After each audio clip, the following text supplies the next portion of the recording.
L'argent. L'argent est le maître du monde. Notre quotidien, nos projets, notre avenir dépendent de l'argent qui circule dans l'économie. Pourtant, rares sont les citoyens, les politiciens, les décideurs sachant vraiment ce qu'est l'argent, d'où vient l'argent, qui fabrique l'argent. Beaucoup croient que l'argent est fabriqué par l'État, qu'ils ont réellement de l'argent sur leur compte, et que les banques prêtent l'argent de leurs déposants quand elles font crédit. Ces trois croyances sont fausses. La confusion règne au profit d'une finance mondialisée qui, de crise en crise, renforce son pouvoir de domination et détruit lentement nos démocraties, alors même qu'une infime proportion de la population mondiale n'a jamais accumulé autant de richesses. En partant de ce que tout le monde connaît, pas à pas, en employant les termes techniques, en illustrant chaque principe par des exemples simples, ce document vous donne les bases indispensables à la compréhension du système bancaire et monétaire, et met en perspective les crises financières et économiques qui ne cessent de s'aggraver depuis 2008. La monnaie est au cœur de nos économies. Elle en est le fluide qui permet les échanges des biens et des services.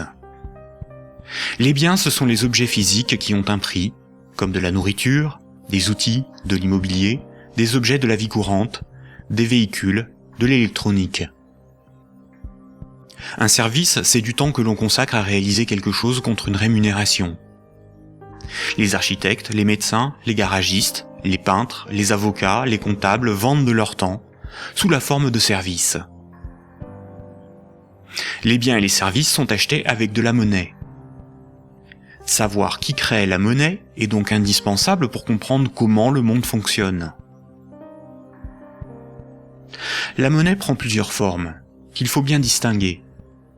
Sans la connaissance des diverses formes de monnaie et les mécanismes qu'elles impliquent, il est impossible de comprendre le système monétaire et bancaire, et plus globalement l'économie. Il y a la monnaie sous la forme de billets et de pièces de monnaie. On l'appelle la monnaie centrale corporelle. C'est celle que vous pouvez retirer au guichet ou au distributeur automatique de billets de votre banque. On peut la toucher, on peut partir avec, on peut physiquement la détruire. On l'appelle aussi monnaie manuelle, liquide ou espèce. Elle est fabriquée par la Banque centrale. En dehors de la Banque centrale, personne n'a le droit de fabriquer des billets et des pièces de monnaie. La Banque centrale est une institution missionnée par l'État ou les États d'une zone monétaire pour fabriquer les billets et les pièces de monnaie. Elle a aussi pour mission de favoriser le bon fonctionnement de l'économie. Son but n'est pas de faire des profits, mais d'appliquer la politique monétaire. En France, comme pour l'ensemble des pays de la zone euro, la Banque centrale est la BCE, ou Banque centrale européenne. La BCE gère une monnaie nommée euro. Et puis il y a un autre type de monnaie, beaucoup moins connu. C'est la monnaie qui est sur votre compte en banque, appelée monnaie scripturale. Cette monnaie n'existe que sous la forme de chiffres dans les systèmes informatiques de comptabilité des banques commerciales privées. On l'appelle aussi monnaie secondaire. Les banques commerciales privées, appelées aussi banques de second rang ou banques secondaires, sont les banques des particuliers et des entreprises, comme la BNP, le Crédit Agricole ou la Société Générale. Ce sont des entreprises privées dont le but est le profit. Les banques commerciales privées sont les distributeurs des billets et pièces de monnaie. Ce sont des intermédiaires, des commerçants, qui font le commerce de la monnaie centrale. Elles ont développé un substitut à cette monnaie, qui est la monnaie secondaire ou monnaie scripturale privée. Elles réalisent la gestion des moyens de paiement tels que les chèques, les cartes bancaires, les virements et les prélèvements. Pour comprendre l'origine des différentes formes de monnaie, il faut comprendre pourquoi la monnaie a été créée et parcourir son histoire de l'Antiquité à nos jours.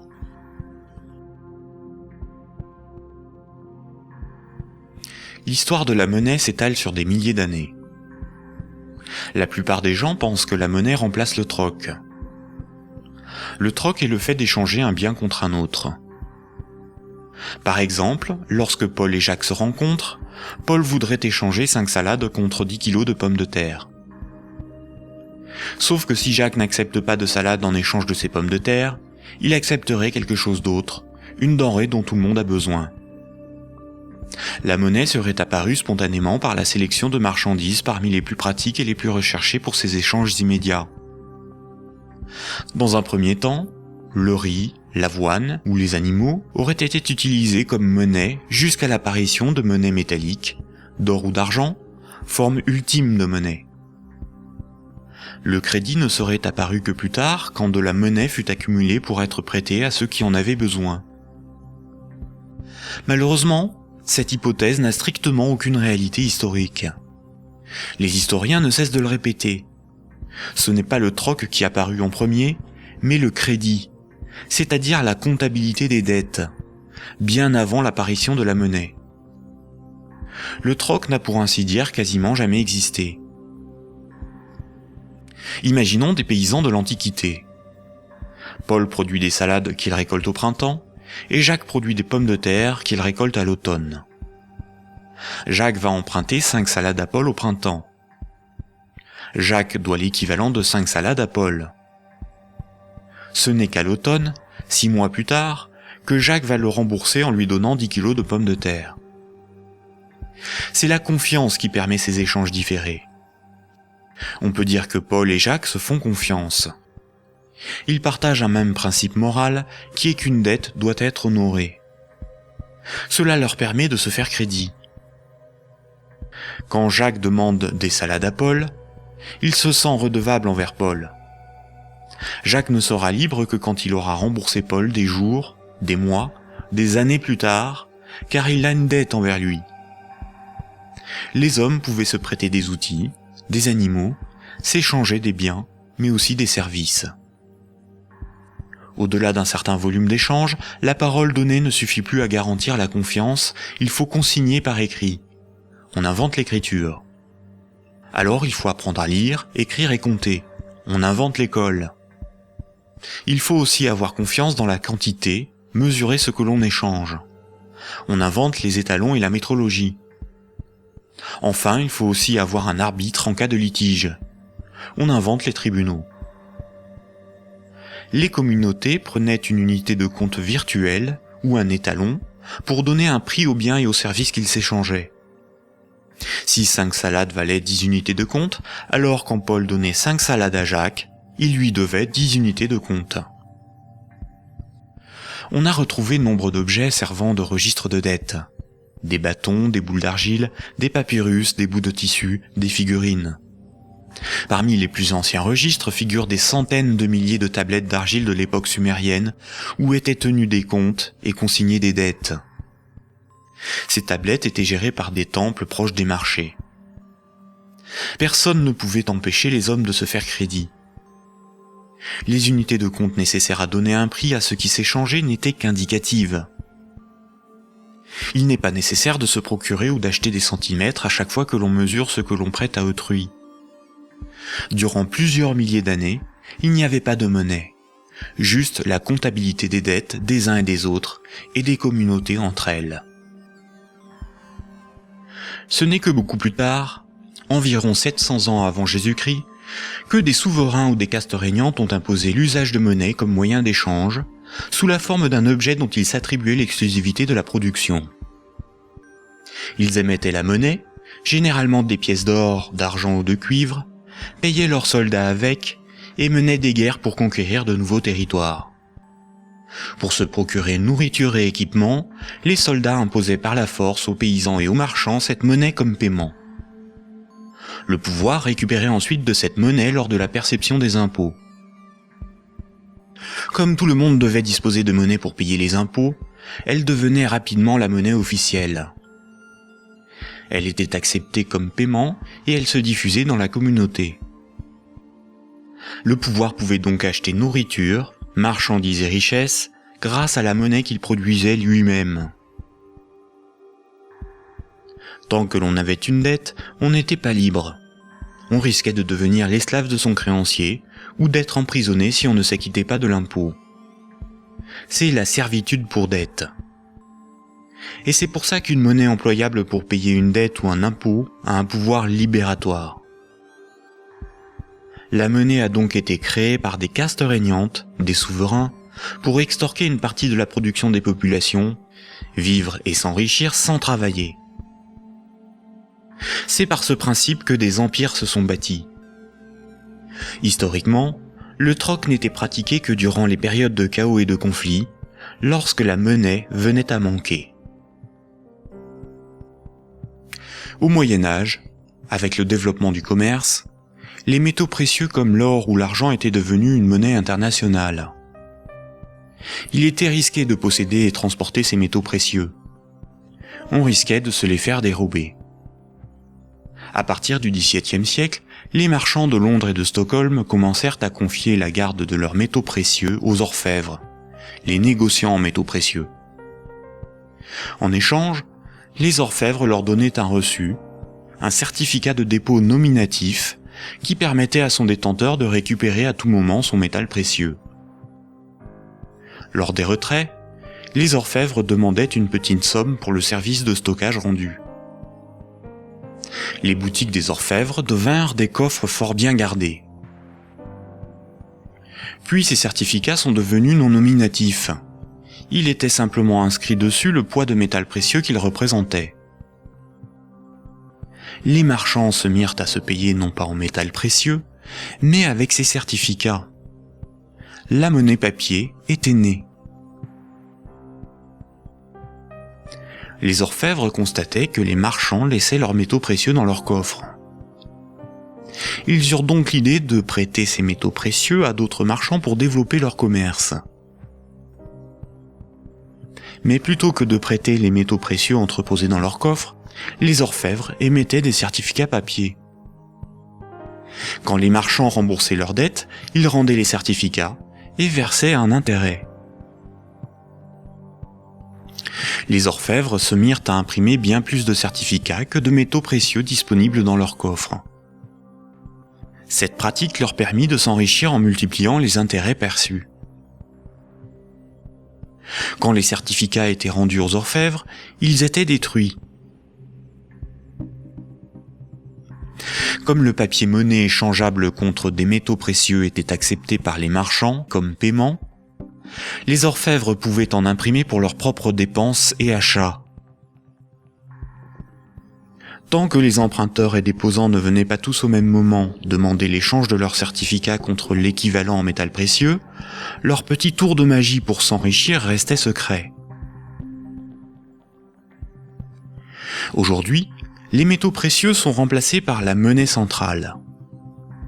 Avec l'avènement de la République et de la démocratie, c'est l'appareil législatif qui rédige la loi au nom du peuple, et l'État, la nation, fait fabriquer sa propre monnaie par la Banque centrale. La loi dit que tout citoyen est obligé d'accepter non pas des métaux précieux, mais de la monnaie de l'État comme règlement d'une dette. C'est ce qui donne son cours légal à la monnaie de l'État. Cette monnaie est dite fiduciaire, du latin fiducia, qui veut dire confiance. Sa valeur est liée à l'assurance qu'on peut échanger des biens et services avec cette monnaie. Rappelez-vous, quand un marchand déposait des métaux précieux chez l'orfèvre, il lui donnait l'équivalent en certificat de dépôt. Plus tard, le marchand pouvait retourner chez l'orfèvre et récupérer ses métaux précieux contre ses certificats. Aujourd'hui, quand le client d'une banque dépose des billets sur son compte, la banque le crédite.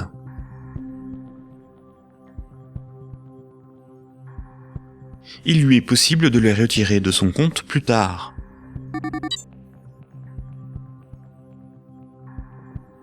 La monnaie secondaire, ou monnaie scripturale privée, est l'équivalent des certificats de dépôt des orfèvres. Tout comme le certificat de l'orfèvre est une reconnaissance de dette de l'orfèvre envers le marchand, un compte bancaire est une dette en monnaie centrale de la banque envers son client.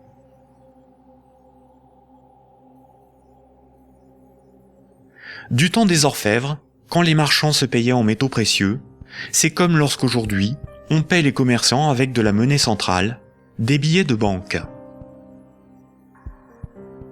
Ensuite, quand les marchands se payaient avec des certificats de dépôt de l'orfèvre, c'est comme lorsqu'aujourd'hui, on paie un commerçant par un transfert de monnaie scripturale de notre compte bancaire à celui du commerçant.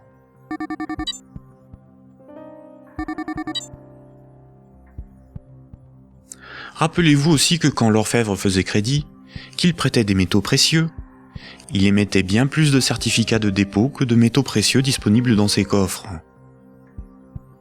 Quand les marchands le remboursaient, il détruisait ces certificats. C'est la même chose aujourd'hui avec la monnaie scripturale privée. Quand une banque accorde un crédit, elle crée de la monnaie scripturale sur un compte à partir de rien. Et elle en crée bien plus qu'elle ne dispose de monnaie centrale dans ses coffres. Et quand son client rembourse son crédit, elle détruit la monnaie scripturale. C'est ce qu'on appelle la création monétaire et la destruction monétaire.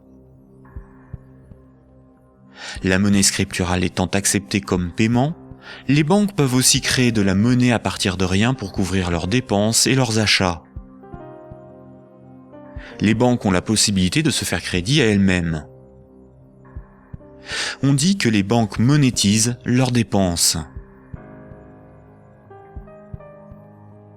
La monnaie centrale donne l'illusion au peuple que c'est l'État qui émet la monnaie, alors qu'en réalité, ce sont les banques commerciales privées qui ont ce privilège.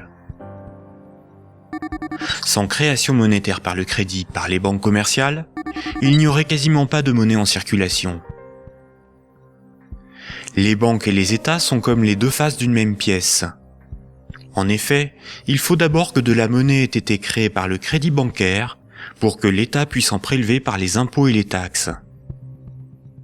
Et les banques ont besoin des États pour établir une législation protégeant ce privilège et faire appliquer cette législation par la justice et les forces de l'ordre.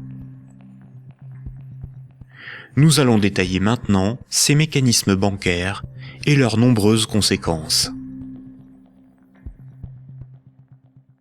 Tout le monde a un compte en banque. C'est plus sûr et c'est plus simple que d'avoir chez soi une caisse remplie de billets de banque.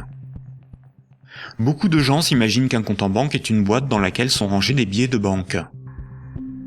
En réalité, la banque a une réserve unique de billets de banque et les comptes en banque n'ont aucune réalité physique. Ce sont juste des chiffres dans la comptabilité de la banque commerciale, ce sont des unités de compte.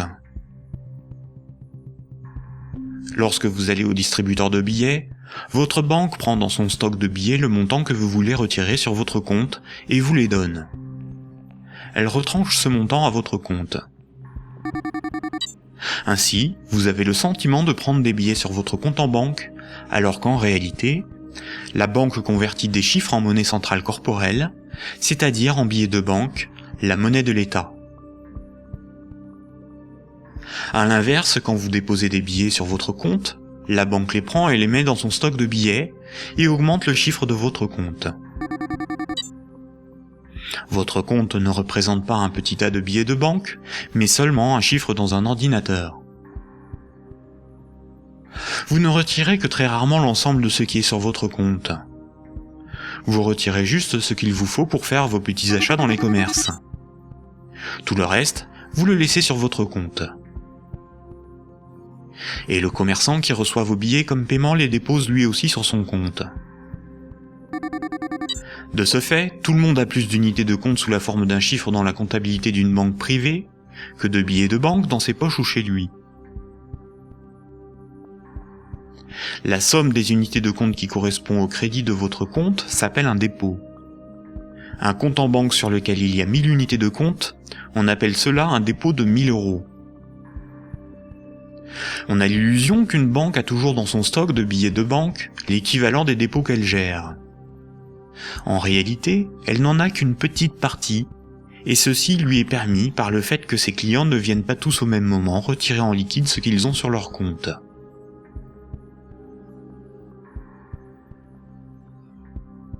En Europe, la monnaie centrale est la monnaie qui a cours légal.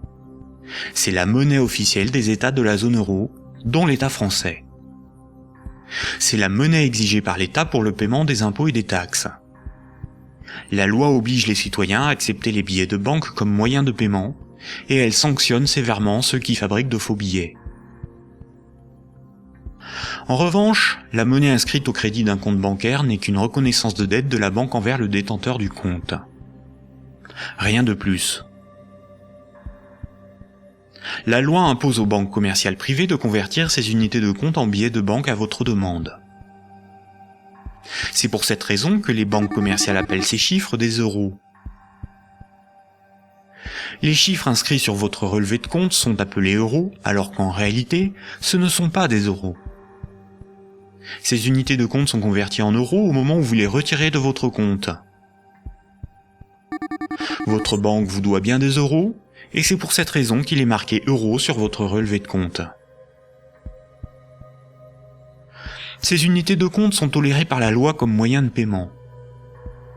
Quand vous payez au moyen d'un chèque bancaire, d'une carte bleue ou d'un virement, vous réalisez un simple transfert d'un chiffre de votre compte à un autre.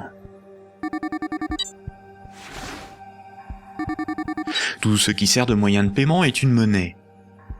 C'est pour cette raison que ces unités de compte sont appelées monnaie scripturale, monnaie secondaire ou monnaie scripturale privée. On peut dire que chaque banque a sa propre monnaie, car chaque banque a sa propre comptabilité, gère ses propres chiffres, ses propres unités de compte. Toutes les monnaies privées sont convertibles en monnaie centrale corporelle. Elles ont toutes la même valeur. Mais la monnaie scripturale d'une banque commerciale privée n'est garantie que par la banque elle-même. Une banque commerciale étant une entreprise comme une autre, elle peut faire faillite. Si elle fait faillite, elle ne peut plus garantir sa monnaie privée, et par conséquent les montants des comptes bancaires de ses clients. Les unités de compte sur les comptes bancaires peuvent tout simplement disparaître. Imaginons que vous ayez 10 000 € en billets de banque, c'est-à-dire en monnaie centrale corporelle, en monnaie de l'État. Vous avez confiance dans sa valeur, car vous avez confiance en l'État. Vous prenez ces 10 000 € et vous les déposez sur un compte au Crédit Agricole. En réalité, vous donnez cet argent à la banque qui les met dans son petit stock de billets et crédite votre compte. Le chiffre sur votre compte n'est qu'une reconnaissance de dette de 10 000 €. Ce sont des unités de compte privées, car la banque est maintenant propriétaire des 10 000 € que vous lui avez donnés, et qu'elle va probablement mettre dans un distributeur de billets pour que d'autres clients puissent retirer du liquide. La loi dit simplement qu'à votre demande, à tout moment, la banque est tenue de convertir les 10 000 unités de compte en billets de banque. Et ce que vous ne savez pas, c'est que la banque n'a qu'une petite partie des montants des comptes de ses clients sous la forme de billets de banque. Gardez à l'esprit que moins de 7% de la totalité de la monnaie en circulation est sous la forme de billets et de pièces de monnaie qui ont cours légal. Ce que vous avez sur votre compte, ce n'est qu'une promesse de remboursement en euros, et non de véritables euros.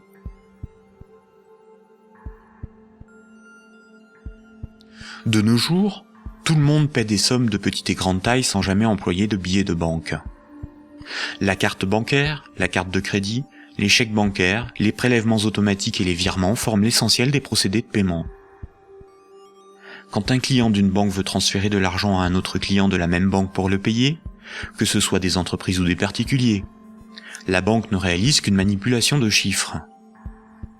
Elle retranche au compte du client la somme inversée et l'ajoute au compte du destinataire.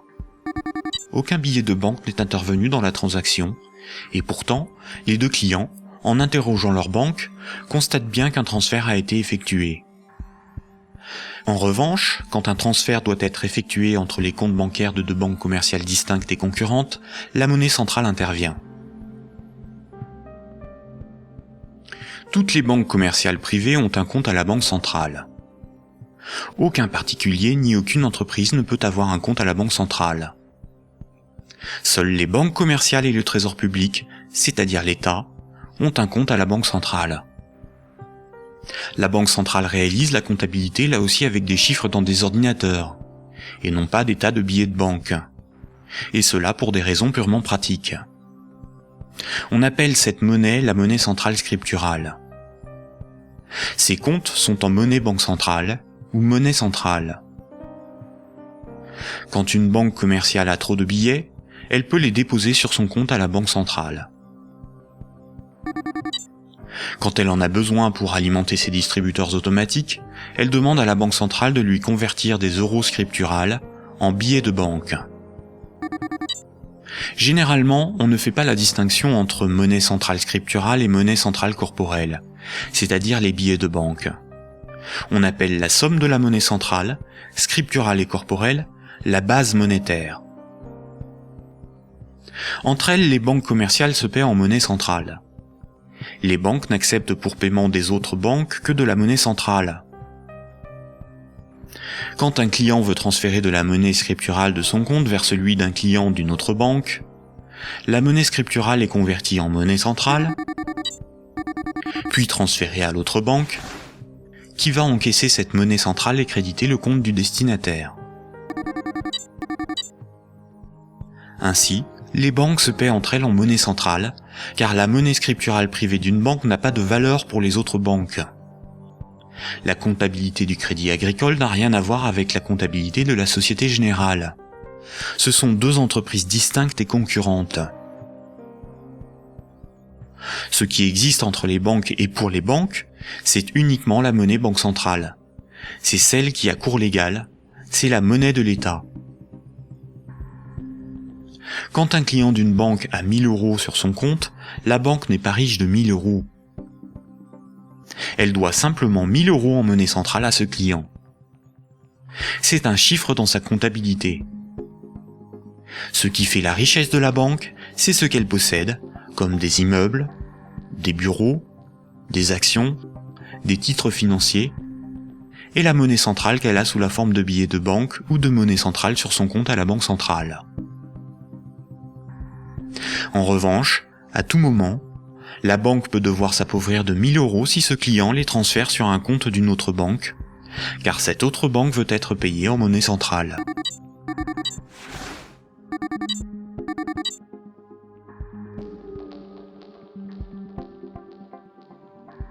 Les banques ne réalisent pas leur paiement en banque centrale à chaque fois qu'un transfert est réalisé.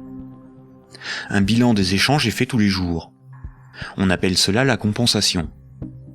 Cette compensation est calculée par une chambre de compensation. Une chambre de compensation gère un système informatique enregistrant un très grand nombre de comptes en banque et de transactions, afin de faire le bilan des échanges entre les organismes financiers, dont les banques. La chambre de compensation la plus connue est Clearstream, à cause de l'affaire politico-financière qui porte son nom. Imaginons deux banques. Un client de la première banque paie 10 euros à un client de la seconde. Un client de la seconde paie 15 euros à un client de la première. À la fin de la journée, la compensation calcule un différentiel de 5 euros au profit de la première banque. Le paiement peut se faire directement par virement entre leurs comptes à la banque centrale. Quand une banque voit son compte débité à cause d'une compensation ou par un retrait au guichet par un client, on appelle cela une fuite. Elle s'appauvrit, car sa monnaie centrale fait partie de ses richesses. Imaginons une banque qui a 4 déposants qui ont chacun 25 000 unités de compte. On peut dire que la banque doit 100 000 euros à ses clients. Imaginons que cette banque a 10 000 euros sur son compte à la banque centrale. La banque est incapable de couvrir la fuite du montant total des comptes de ses clients. Elle est potentiellement en faillite, car 90 000 unités de compte de ses clients ne sont pas couverts par de la monnaie centrale. Seuls 10 000 euros en billets peuvent être versés à l'ensemble de ses clients. C'est le principe de la couverture partielle des dépôts, appelé système à réserve fractionnaire. Si la totalité de ses clients viennent tous au même moment pour retirer leur argent, la banque fait immédiatement faillite. Quand tous les clients d'une banque viennent retirer tout leur argent, c'est ce que l'on appelle un bank run. Face à cette situation, les autorités ont mis en place un fonds en monnaie centrale en cas de faillite bancaire, le fonds de garantie des dépôts bancaires. En France, ce fonds se porte officiellement garant de 100 000 euros maximum par compte bancaire. Malheureusement, La plupart des grandes banques gèrent des dépôts bien supérieurs à ce qu'il y a dans ce fonds. Le fonds est d'environ 2 milliards d'euros, alors que les banques françaises gèrent près de 1000 fois plus de dépôts en monnaie scripturale. Par conséquent, la faillite de quelques grandes banques du monde provoquerait la disparition d'une partie des dépôts bancaires de leurs clients. Le Trésor public, c'est la caisse de l'État. Le Trésor public a un compte à la Banque centrale. Le Trésor public encaisse toutes les taxes et impôts qui forment les recettes de l'État. Le Trésor public paie toutes les dépenses de l'État. Il paie les fonctionnaires, les investissements de l'État, ses infrastructures, ses frais de fonctionnement, ses fournisseurs. Quand vous payez vos impôts ou des taxes, vous les payez directement au Trésor public. Si un client d'une banque veut payer 1000 € au Trésor public, la banque convertit la monnaie scripturale privée en monnaie banque centrale et transfère cette monnaie centrale sur le compte du Trésor public. Le Trésor public n'accepte pour paiement que la monnaie centrale. Quand le Trésor public paie un de ses fournisseurs, il verse de la monnaie centrale à la banque commerciale privée qui en détient le compte, et celle-ci crédite le compte de l'entreprise bénéficiaire.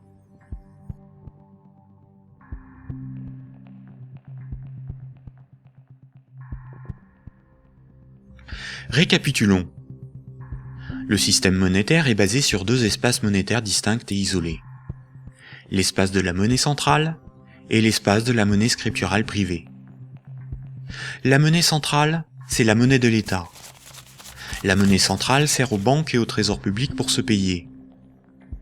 La monnaie scripturale privée, ou monnaie secondaire, c'est la monnaie gérée par les banques commerciales privées. Les particuliers et les entreprises utilisent principalement cette monnaie. Quand un citoyen reçoit son salaire, c'est par transfert de monnaie scripturale privée. Sur son relevé de compte, il voit marqué euros, alors que ces euros n'existent pas. Le chiffre au crédit de son compte est une promesse de remboursement en euros. Or, si une banque fait faillite, elle ne peut plus honorer sa promesse vis-à-vis de ses clients. En France, les deux premières banques gèrent plus de la moitié des dépôts bancaires. Aucun gouvernement ne permettra à une grande banque de faire faillite, car des millions de citoyens et d'entreprises perdraient une partie de leur argent. Ce serait une catastrophe sociale que l'ensemble de la société devrait compenser par l'appauvrissement général de la population. Toute entreprise peut faire faillite si elle est mal gérée, même les plus importantes. Mais cette règle ne s'applique pas aux grandes banques. Les gouvernements les sauvent en taxant l'ensemble des citoyens si nécessaire. Voici ce qu'en pense Frédéric Lordon, économiste, directeur de recherche au CNRS et chercheur au Centre de sociologie européenne. Frédéric Lordon, vous êtes plus radical ? J'en ai peur. C'est-à-dire, il me semble que derrière toutes les argumentations techniques du monde, il y a une question préjudicielle qui est une question de principe. Alors je voudrais repartir des sauvetages de 2008-2009, parce qu'il me semble que celui qui se profile va avoir à peu près les mêmes propriétés. À propos de ces sauvetages bancaires, on peut dire non contradictoirement deux choses. La première, c'est qu'ils étaient une nécessité impérieuse, et je dirais même vitale. Et la deuxième, c'est que cependant, ils ont été des scandales sans nom. Des scandales sans nom. Alors pourquoi ça a été un scandale ? Les gens le savent, alors ils sont un peu plus qu'échauffés, hein, je vous assure. On a sauvé les banques, on a sauvé la finance sans la moindre contrepartie, pas le plus petit commencement de réglementation de l'activité financière ou de transformation des structures bancaires. Donc, si vous me passez l'expression, le corps social en a gros. Mais pour autant, il était une nécessité impérieuse de les sauver, pour une raison extrêmement simple, c'est que il faut que les gens essayent de se figurer l'ampleur des dévastations économiques et sociales qui suivent de la matérialisation d'un risque systémique. C'est dans le cadre de cette hypothèse que je me situe. On pourra peut-être y revenir tout à l'heure. C'est-à-dire l'effondrement total de toutes les banques. Les transactions les plus élémentaires deviennent impossibles. Je veux dire, aller acheter son pain à la boulangerie, ça marche plus. Tout simplement parce que retirer de l'argent au distributeur à billets, ça marche pas. Faire un chèque, ça marche pas. Une carte bleue, ça marche pas. Vous avez les piécettes dans la poche, ça vous mène pas loin. Vous tenez 4-5 jours en forçant plutôt sur les patates. Et après, c'est retour au jardin potager pour ceux qui en ont un, et pour les autres, c'est retour vers l'état de nature économique. Ce que vous décrivez là, ça semble une catastrophe. Oui, c'est la catastrophe ultime si les banques ne sont pas sauvées et qu'elles tombent toutes ensemble. Ça pourrait se produire d'après vous, ça? Alors pour moi, La Grèce, oui. si vous voulez, c'est un événement qui est de l'ordre de l'impensable. C'est-à-dire, c'est un chaos social d'une telle ampleur qu'il me semble inconcevable que les États se désintéressent de la chose. Par conséquent, ils sont forcés de venir au secours de la finance, qu'ils le veuillent ou non. Et c'est exactement là que se noue le drame, si vous voulez. C'est dans cette articulation entre la nécessité impérieuse d'une part et le scandale de l'autre. Le corps social est forcé, par pouvoir public interposé, de venir au secours des banques, car si les banques calanchent, c'est le corps social qui calanche dans la semaine qui suit. Et forcément, les intérêts matériels de la population sont si intimement liés à la structure bancaire qu'il est impossible de la laisser crever. Et vous voyez donc là où est le problème, c'est que de par leur position très particulière dans la structure sociale du capitalisme, les banques sont les dépositaires de fait de deux biens publics vitaux pour une société marchande. Vitaux. Le premier, c'est les encaisses monétaires de la population, les dépôts, les épargnes. Je veux dire, si toutes les banques tombent, ceci s'évapore dans l'instant. Et c'est pas la peine de se gargariser avec le fonds de garantie des dépôts. Hein. Ça va si une banque ou deux tombe. Si la totalité s'écroule, le fonds saute comme un bouchon de champagne.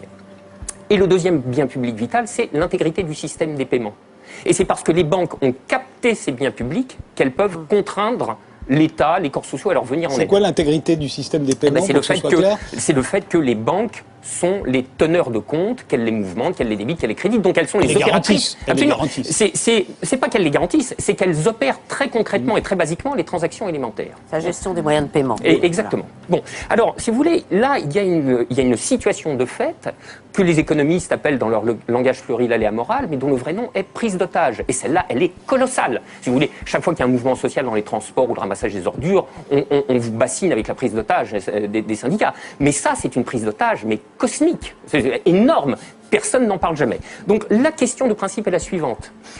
Derrière la question du sauvetage des banques et derrière la question des banques tout court, le corps social doit se poser la question de savoir s'il continue de tolérer que ces biens publics vitaux soient ainsi remis à des intérêts privés, et spécialement à des intérêts privés aussi mal éclairés que ceux de la finance, quand elle est mouillée jusqu'aux sourcils dans les marchés de capitaux. Bon, je trouve que poser la question, c'est y répondre. Et si on ne répond pas non, cette obligation de venir à la rescousse des banques se reposera éternellement. D'où ma conclusion. Il faut envisager la déprivatisation intégrale du secteur bancaire. La nationalisation. Alors, la nationalisation...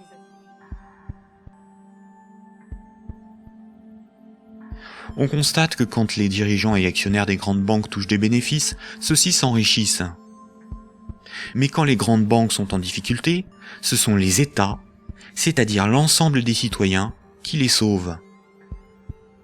Cela résume l'adage désormais bien connu: les banques privatisent leurs gains et socialisent leurs pertes.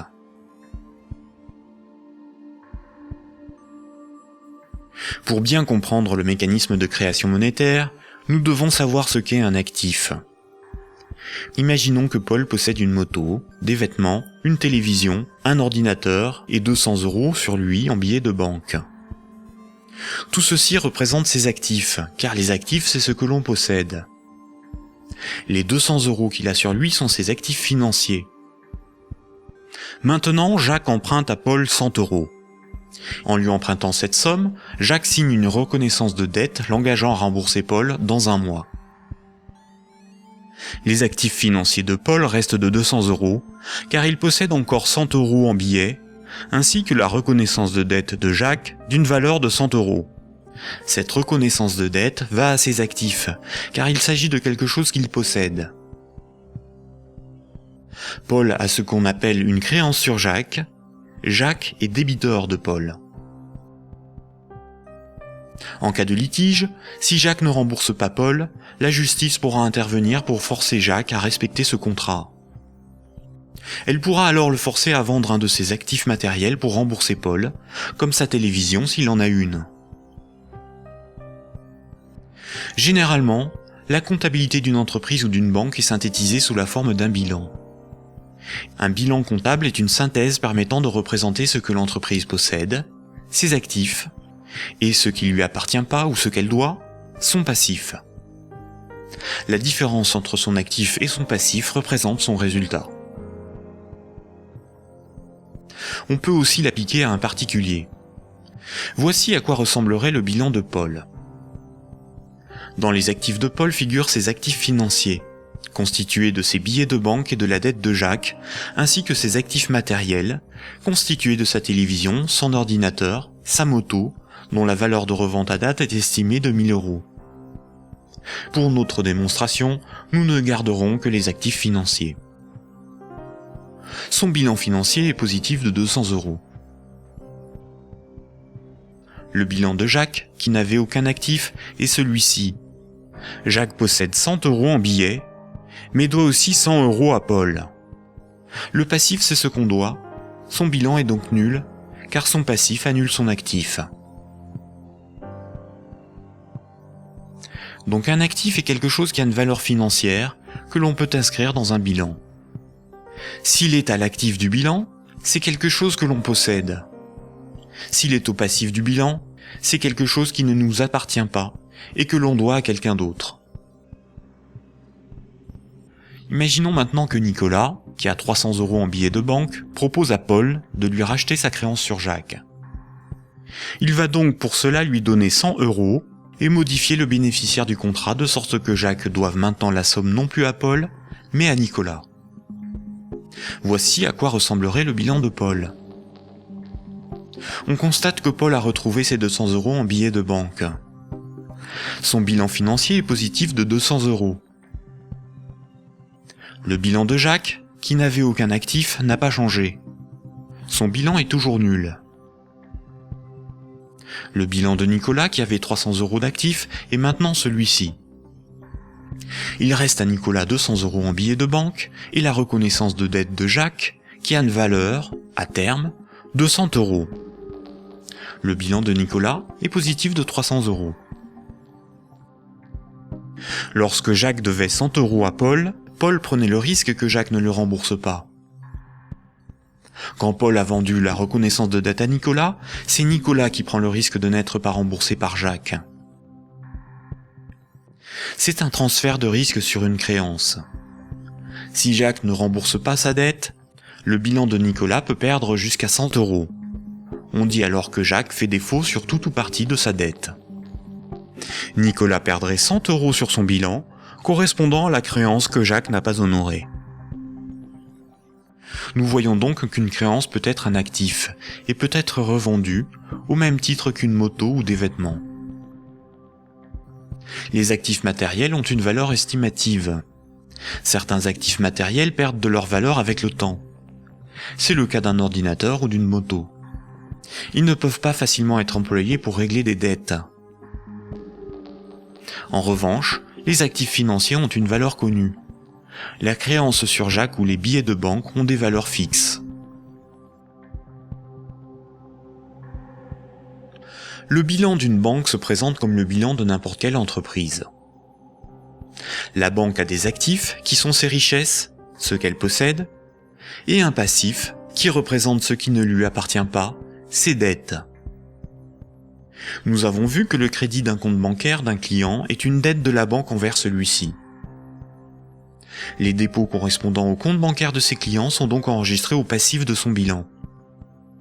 Si on lit ce bilan, on comprend que la banque doit au total 600 € à ses clients.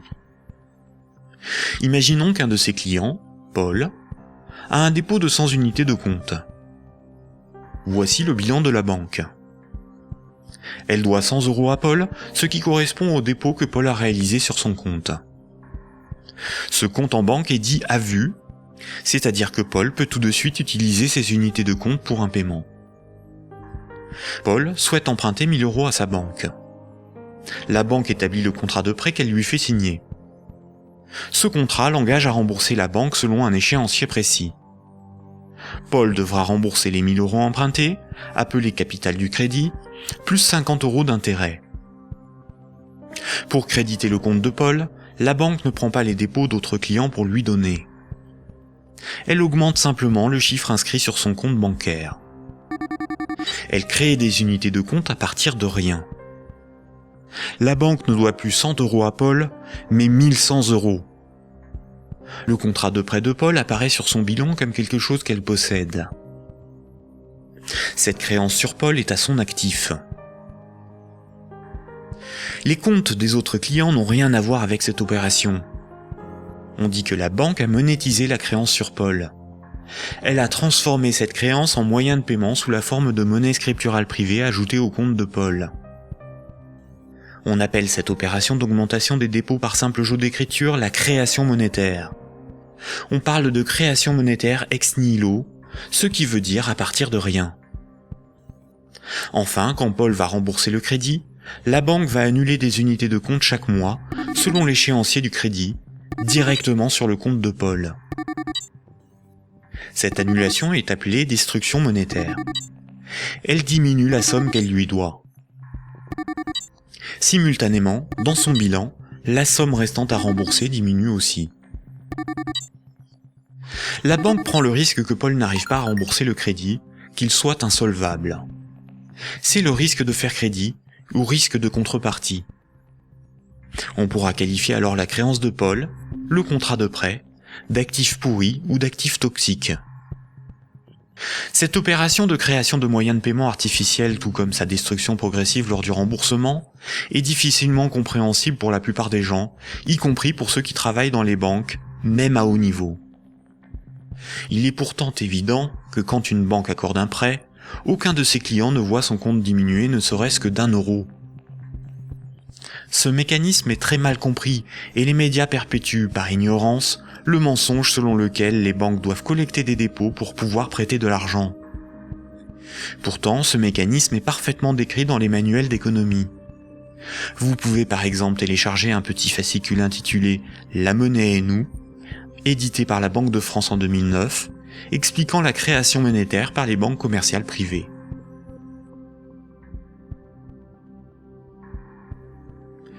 La création et la destruction monétaire peuvent être résumées par une simple phrase.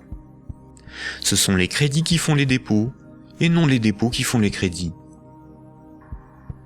Cette phrase permet de se rappeler que la totalité de la monnaie en circulation sur nos comptes en banque ou dans nos poches est créée par le crédit bancaire. Quand une banque accorde un crédit à un de ses clients, elle crée de la monnaie scripturale privée en augmentant le solde du compte de celui-ci. Elle ne crée pas des euros, mais des unités de compte convertibles en euros. Plus il y a de crédits accordés par les banques, plus il y a de dépôts, de billets et de pièces de monnaie. La totalité de la monnaie en circulation dans l'économie représente ce qu'il reste à rembourser des crédits contractés. Quand Paul achète une automobile à crédit, il paie tout de suite le vendeur avec la monnaie créée. 2 jours plus tard, le vendeur achète une télévision, des livres et un ordinateur. Les vendeurs de la télévision, des livres et de l'ordinateur vont eux aussi réaliser des achats. Paul n'a pas commencé à rembourser son crédit que la monnaie circule déjà dans l'économie. Le nombre de fois dans une année qu'une unité de compte va servir de paiement est appelé vitesse de circulation de la monnaie ou vélocité de la monnaie. 100 unités de compte échangées 10 fois pour des paiements représente 1000 € de paiement. L'argent qui circule de compte en compte est donc en réalité une dette qui circule. Les billets et pièces de monnaie en circulation sont une conversion de monnaie scripturale privée créée lors des crédits. Chaque unité de monnaie scripturale sur nos comptes bancaires et chaque billet ou pièce de monnaie dans nos poches a été créé lorsqu'un particulier, une entreprise ou un État a emprunté de l'argent à une banque. Une banque peut aussi créer des unités de compte pour ses propres dépenses. Pour cela, une banque ouvre un compte pour chacun de ses salariés ou fournisseurs. Ensuite, elle crée des unités de compte à partir de rien sur ses comptes. C'est comme cela que les banques assument leurs charges ou réalisent des investissements. On dit que la banque monétise ses frais de fonctionnement ou ses achats. Quand elle paie un employé ou un fournisseur par création monétaire, la banque ne fait rien de plus que de se créer une nouvelle dette envers celui-ci. À l'inverse, quand une banque prélève une somme sur votre compte en banque, elle n'opère aucun transfert. Quand elle prélève des frais bancaires ou simplement les mensualités de remboursement d'un crédit bancaire, elle détruit de la monnaie. Ainsi, votre banque vous doit moins d'argent. Comme nous l'avons vu, historiquement, la monnaie remplaçant le troc est un mythe qui vous laisse penser que la monnaie est un élément physique permanent, et donc il y a quelque chose sur votre compte. Ceci vous semble d'autant plus vrai que vous pouvez retirer des billets de banque de votre compte. Les médias vous font croire qu'une banque doit amasser de la monnaie avant de pouvoir en prêter. Mais en réalité, les banques ne prêtent pas l'argent des autres clients, puisque ce sont elles qui le fabriquent lors des crédits et qui le détruisent lors du remboursement des crédits. Un crédit n'est en rien un prêt ou un emprunt. Il s'agit en réalité d'une création monétaire temporaire ou d'une location de moyens de paiement. Récapitulons. La monnaie scripturale privée est créée par les crédits, à partir de rien. Cette monnaie est détruite lors du remboursement des crédits. Ceci sous-entend une création-destruction simultanée et concurrente qui détermine une masse de monnaie scripturale privée en circulation, que l'on appelle masse monétaire. C'est similaire à la population d'un pays qui varie en fonction des décès et des naissances.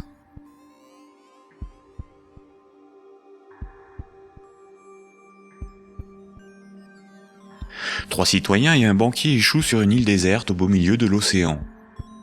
Ils s'organisent et décident de créer leur propre monnaie, qu'ils appellent euro. Le banquier fonde l'unique banque commerciale privée de l'île. Comme cette banque est nouvelle, les trois citoyens n'ont rien sur leur compte. Ils ne peuvent pas s'échanger et se vendre ce qu'ils produisent. Ils ont bien des marchandises à se vendre, mais aucune monnaie pour les payer.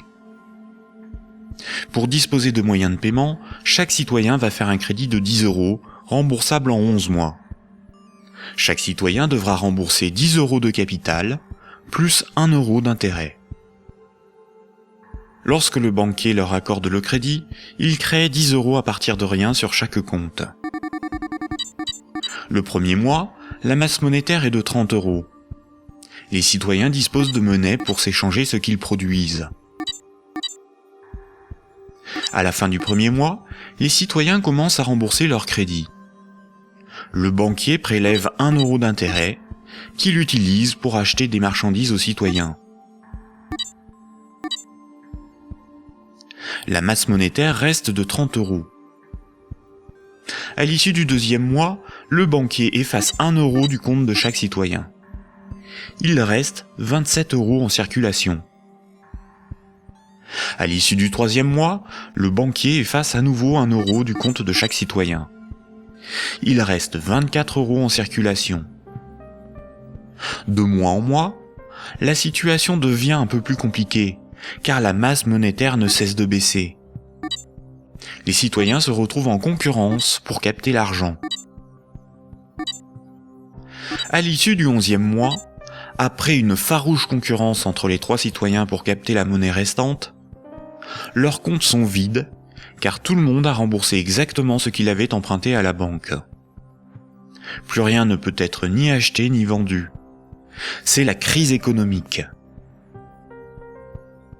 Le banquier réunit les citoyens et leur dit : « Pour résoudre cette situation, c'est très simple.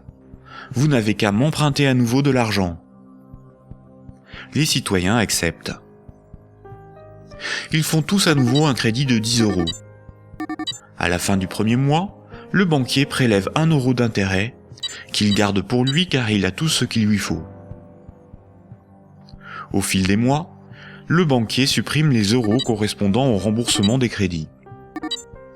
Comme les intérêts n'ont pas été dépensés par le banquier, c'est au bout du 10e mois seulement que les comptes des trois citoyens sont vides. Il n'y a plus de monnaie en circulation, et pourtant il manque 3 € pour rembourser la totalité de leur crédit. Le banquier réunit les citoyens et leur dit : « Il y a une manière très simple de repousser le moment où vous serez à zéro sur vos comptes. Vous n'avez qu'à m'emprunter régulièrement de l'argent, bien avant que la masse monétaire ne baisse trop et que l'économie ne s'arrête. Et pour compenser les intérêts que je ne dépense pas, il vous suffit de m'emprunter à chaque fois quelques euros de plus. » Les citoyens acceptent. Désormais, ils sont en permanence endettés, sinon la monnaie disparaît et l'économie s'arrête. Ils appellent cela la croissance.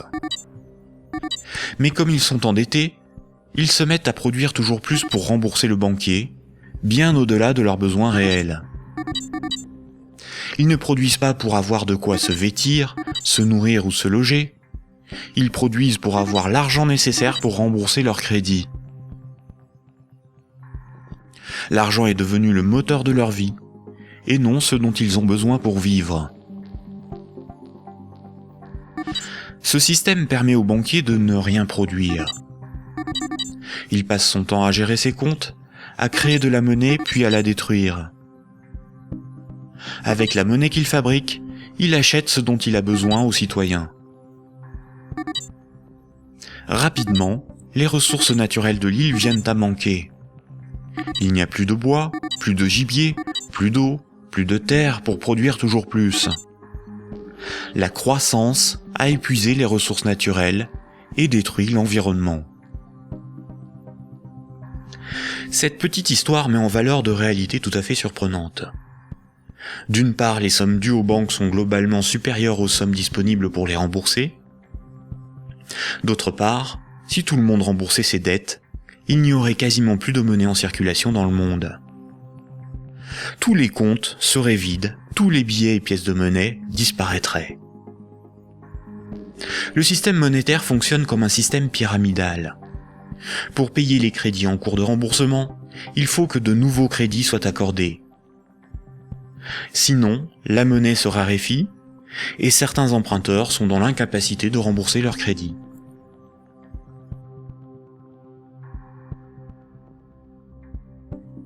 Pour les citoyens et les entreprises, la monnaie s'achète comme toute autre marchandise. Les banques louent la monnaie qu'elles fabriquent, et le prix de cette location est de la monnaie supplémentaire qu'elles sont les seules à fabriquer. Observons l'évolution de la masse monétaire dans la zone euro. Ce qui apparaît tout de suite, c'est son évolution exponentielle. La masse monétaire est composée de ce qu'on appelle des agrégats monétaires, nommés M1, M2 et M3. En orange, c'est la monnaie circulante. C'est la monnaie qui est sur les comptes à vue, utilisée pour des paiements, ainsi que la monnaie sous la forme de billets et de pièces de monnaie. Les comptes à vue servent à l'économie réelle. C'est là que sont versés les salaires, réalisés les paiements avec les cartes bancaires, les chèques, les virements, pour les échanges de biens et de services. C'est la monnaie qui sert l'économie réelle. En vert, ce sont les dépôts dits à terme, ou comptes à terme. Ce sont des comptes d'épargne rémunérés, des comptes à préavis, des livrets comme le livret A, certains placements financiers, où une partie de la monnaie scripturale est bloquée par les particuliers pour un certain temps. C'est de l'argent qui fait un peu d'argent. En violet, ce sont les placements à long terme, plutôt destinés aux entreprises. Les comptes à terme et les placements bloquent la monnaie. Cette monnaie n'est plus disponible pour réaliser des paiements, elle ne sert plus l'économie réelle. La masse de la monnaie qui circule, en orange, diminue quand les crédits sont remboursés par destruction monétaire. Elle diminue aussi quand de la monnaie est épargnée et passe d'un compte à vue à un compte à terme rémunéré, ou qu'elle est bloquée dans des placements à long terme. Par ailleurs, les banques ou des organismes spécialisés comme Sofinco ou Cetelem proposent de prêter de la monnaie scripturale privée existante contre intérêt. Ce sont de véritables prêts de dépôt bancaire, sans création monétaire. Ils représentent environ 40% des prêts de monnaie. L'industrie financière permet ainsi à de riches épargnants de ne plus travailler du tout. Ces épargnants peuvent ponctionner sur la masse monétaire circulante de la monnaie que les moins riches et les entreprises produisent par le crédit. Leur capital augmente progressivement en capturant de la monnaie créée par le crédit. La baisse de la masse monétaire circulante oblige les particuliers et les entreprises à emprunter perpétuellement pour la compenser. Quand un client d'une banque obtient un crédit, la nouvelle monnaie se retrouve sur un compte à vue. Elle est dépensée pour des achats et va voyager de compte en compte au fil des paiements, jusqu'au moment où elle servira au remboursement d'un crédit et sera détruite. Si la destruction monétaire est plus importante que la création monétaire, il s'ensuit une contraction de la masse monétaire.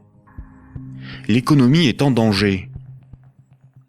La consommation baisse, cela provoque des faillites, certains doivent vendre de leurs richesses pour se procurer de l'argent, et il devient plus difficile de rembourser les crédits. Et si les emprunteurs n'arrivent plus à rembourser leurs crédits, ce sont les banques qui se retrouvent en difficulté. Les économistes et les politiciens sont condamnés à appeler de leur vœu la relance de la consommation pour assurer une demande de crédit perpétuelle. Car sans crédit, la monnaie disparaît. Rappelez-vous, tous les jours, la compensation calcule ce que les banques commerciales privées se doivent. Les banques règlent leurs dettes en monnaie centrale. Quand une banque se procure de la monnaie centrale, on appelle cela le refinancement. Elles ont plusieurs possibilités. Elles peuvent demander à la banque centrale un crédit en monnaie centrale. Pour cela, elles déposent des titres financiers en garantie, par exemple des obligations d'État, et la banque centrale crédite leurs comptes. C'est à ce moment-là que la monnaie centrale est créée. Le taux d'intérêt qu'applique la banque centrale lors de ces crédits est appelé taux directeur. Cette monnaie centrale peut être convertie en billets de banque. Mais la plupart du temps, les banques commerciales privées se prêtent entre elles de la monnaie centrale ou se font crédit. Elles peuvent pour cela se faire confiance ou se donner là aussi des titres financiers comme garantie. C'est ce qu'on appelle le marché interbancaire. Comme toutes les banques se font crédit, se prêtent de la monnaie centrale ou des titres financiers, cela fait qu'elles sont toutes liées les unes aux autres. Si une grande banque fait faillite et qu'elle ne rembourse pas ce qu'elle avait emprunté aux autres banques, ce sont toutes les autres banques qui font faillite par effet domino. En 2008, les dérives du système financier ont provoqué une crise de liquidité dans le système bancaire. La crise de liquidité fait que les banques n'arrivent plus à régler leurs dettes, à se procurer de la monnaie centrale ou à se faire crédit. Les banques ont alors cessé d'accorder des crédits. L'évolution normale de la masse monétaire aurait dû être celle-ci. Malheureusement, la crise bancaire a stoppé la progression de la masse monétaire et s'est transformée en crise économique. Les États ont dû sauver les banques de la faillite. Mais le véritable coût de la crise financière est l'explosion de la dette des États pour éviter une aggravation de la crise, des milliers de faillites d'entreprises, des millions de nouveaux chômeurs. À l'avenir, une partie des dépôts bancaires pourrait être supprimée pour sauver les banques. Ainsi, les banques doivent moins d'argent à leurs clients, ce qui équilibre leur bilan. C'est ce qui s'est passé à Chypre en 2013. À partir de 2009, certaines banques centrales ont créé et donné des milliards en monnaie centrale aux banques commerciales pour faciliter le règlement de leurs dettes et ainsi leur éviter la faillite et relancer le crédit. C'est ce qu'on appelle des politiques d'assouplissement quantitatif ou quantitative easing. Cette monnaie centrale nouvelle pourrait être représentée sur ce graphique en tant que M0, appelée aussi base monétaire. Plutôt que d'accorder des crédits aux entreprises et aux particuliers avec une rentabilité incertaine, les banques commerciales privées ont utilisé cette monnaie centrale pour spéculer et acheter de la dette souveraine. Ainsi, d'une manière totalement artificielle, les bourses n'ont cessé de monter, la finance de s'enrichir et les États de s'endetter. Puisque pour rembourser les crédits passés, il faut que de nouveaux crédits soient accordés, on comprend mieux pourquoi les politiques d'austérité et de désendettement sont un suicide économique. Le crédit permet aux particuliers et aux entreprises d'acquérir des biens réels et à l'économie de se développer. La masse monétaire augmente. Une politique d'austérité provoque une contraction de la masse monétaire, condamnant à la faillite certains emprunteurs, qu'ils soient des particuliers, des entreprises ou des États. Les banques de ces emprunteurs peuvent saisir leurs maisons, leurs machines, leurs stocks. Les États doivent privatiser les services publics pour rembourser les marchés financiers. La baisse de la masse monétaire provoque la rareté de la monnaie, et cette rareté provoque in fine des transferts de richesses réelles des débiteurs vers la minorité des créanciers, notamment les banques. C'est similaire au processus organisé par l'Occident vis-à-vis des pays en voie de développement. On endette ces pays pour qu'ils nous achètent des infrastructures, des machines, des moyens de production, via des prêts du FMI et de la Banque mondiale. Incapables de rembourser les crédits, leur faillite permet de saisir les ressources naturelles ou même ceux qu'ils ont achetés grâce à ces crédits. Le PIB d'un pays, c'est approximativement la somme des revenus dans ce pays en une année. Dans la zone euro, la dette des États représente 90% du PIB. Et les dettes du secteur privé représentent 160% du PIB. En d'autres termes, pour rembourser toutes les dettes, il nous faudrait travailler 2 ans et demi en donnant tous nos revenus aux banques et aux marchés financiers. Or, si on remboursait toutes nos dettes, il n'y aurait plus de monnaie en circulation. Ce système pyramidal de dette n'est viable que dans un équilibre précaire, car la capacité des emprunteurs à rembourser leurs crédits dépend de la capacité d'autres emprunteurs à contracter de nouveaux crédits.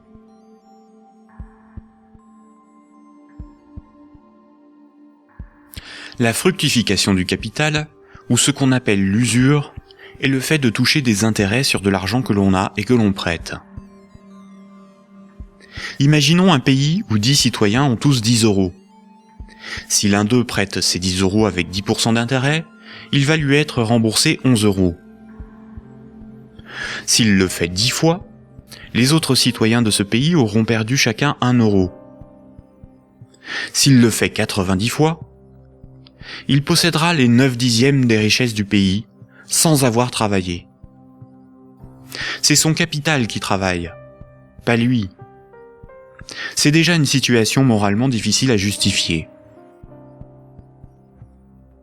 Si l'usure permet aux riches de concentrer de la monnaie, les banques ont le privilège de la création de cette monnaie. Quand une banque veut acheter un immeuble, elle crée la monnaie nécessaire à l'acheter. Pour pouvoir créer de la monnaie, une banque doit simplement veiller à ce que ses actifs, ce qu'elle possède, lui permettent de payer les autres banques. Si les banques peuvent créer de la monnaie à partir de rien pour leurs achats, les entreprises, les particuliers et les États doivent d'abord en épargner, ou bien demander à une banque de lui en louer par un crédit. Voici ce que Maurice Allais, prix Nobel d'économie en 1988, disait de la création monétaire ex nihilo. Dans son essence, la création de monnaie ex nihilo actuelle par le système bancaire est identique, je n'hésite pas à le dire pour bien faire comprendre ce qui est réellement en cause, à la création de monnaie par les faux monnayeurs, si justement condamnés par la loi. Concrètement, elle aboutit au même résultat. La différence est que ceux qui en profitent sont différents et autorisés à le faire. Les banques sont des entreprises à but lucratif. Elles ont des actionnaires, leur but est l'enrichissement. Par le privilège de la création monétaire, la spéculation et l'usure organisée à l'échelle industrielle, on constate une gigantesque concentration des richesses dans les mains d'un tout petit nombre de personnes. Quand on parle de richesse, il ne faut pas penser à de l'argent, mais à de l'immobilier, des infrastructures, des propriétés, des entreprises, bref, ce qui a réellement de la valeur. Des chercheurs suisses ont extrait d'une base de données de l'OCDE un groupe de 147 entreprises financières qui ont le contrôle des 20 000 plus grandes entreprises du monde. Et un plus petit groupe forme le noyau dur de ces maîtres du monde. Sans surprise, les banques, et plus globalement le monde de la haute finance, notamment anglo-saxonne, contrôlent directement ou indirectement la plupart des grandes entreprises du monde. 1% de la population possède 46% du patrimoine mondial. Ce mouvement de concentration des richesses s'est accentué dans les années 70. Le néolibéralisme consacre la loi du marché comme dogme économique. Il prône la libre circulation des capitaux, des marchandises et des personnes à l'échelle mondiale, et une concurrence libre et non faussée. L'efficience des marchés serait l'avenir de l'homme. Dans cette perspective, les États sont des obstacles à la dérégulation financière. Avant les années 70, l'État français pouvait se financer à taux fixe et avantageux par un dispositif appelé le circuit du trésor. La Banque centrale pouvait faire des avances significatives à l'État. À partir des années 70, ce dispositif a été démantelé. Les États ont été obligés de se financer sur les marchés financiers, avec un taux variable en fonction de l'offre et de la demande. Par ailleurs, l'industrie financière organise la fuite des bénéfices et fortunes dans les paradis fiscaux. Pour le seul État français, le manque à gagner sur les recettes fiscales est estimé entre 50 et 80 milliards d'euros chaque année, soit plus que les recettes de l'impôt sur le revenu. En d'autres termes, l'État est contraint d'emprunter aux marchés financiers, c'est-à-dire aux banques et aux clients des banques, ce qu'elle ne leur prend pas sous la forme d'impôts et de taxes, et de leur payer pour cela un intérêt supplémentaire. Sans les intérêts imposés par les marchés financiers, l'État français n'aurait pas dû payer plus de 1500 milliards d'euros d'intérêts en 30 ans. La totalité de l'impôt sur le revenu est consacrée au seul remboursement des intérêts de la dette. Si les financiers prêtent aux États, c'est parce que les États ont le droit de lever autant d'impôts que nécessaire pour les rembourser, et d'utiliser la justice et les forces de l'ordre pour faire payer les contribuables. La création monétaire est aussi appelée planche à billets, même quand il s'agit de monnaie scripturale privée créée par le crédit. C'est un terme péjoratif faisant référence à l'impression de billets de banque par l'État. Ce terme est parfois employé par certains économistes de manière démagogique, pour induire en erreur quant aux responsabilités de la création monétaire et de l'inflation. L'inflation, c'est la hausse générale des prix. Une même baguette de pain vaut 1,30 € en 2013, alors que 10 ans plus tôt, elle valait 50 centimes. L'inflation est due au rapport entre la création monétaire et la création des richesses réelles. Si on crée plus de monnaie que de biens et services à vendre, les prix vont augmenter.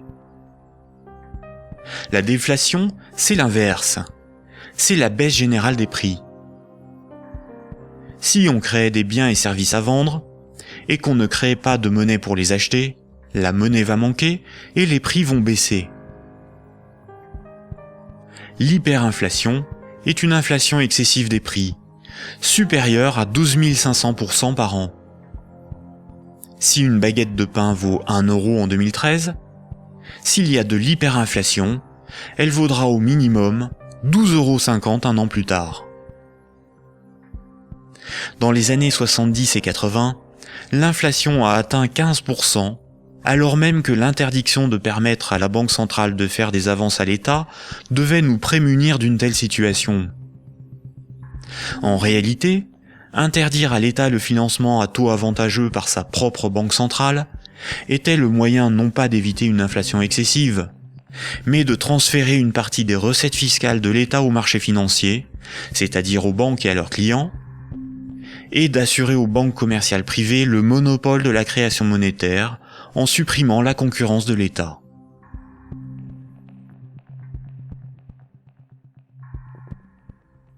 Voici ce qu'on pouvait lire en 1924, avant la Grande Dépression de 1929, dans le magazine de l'Association des banquiers des États-Unis.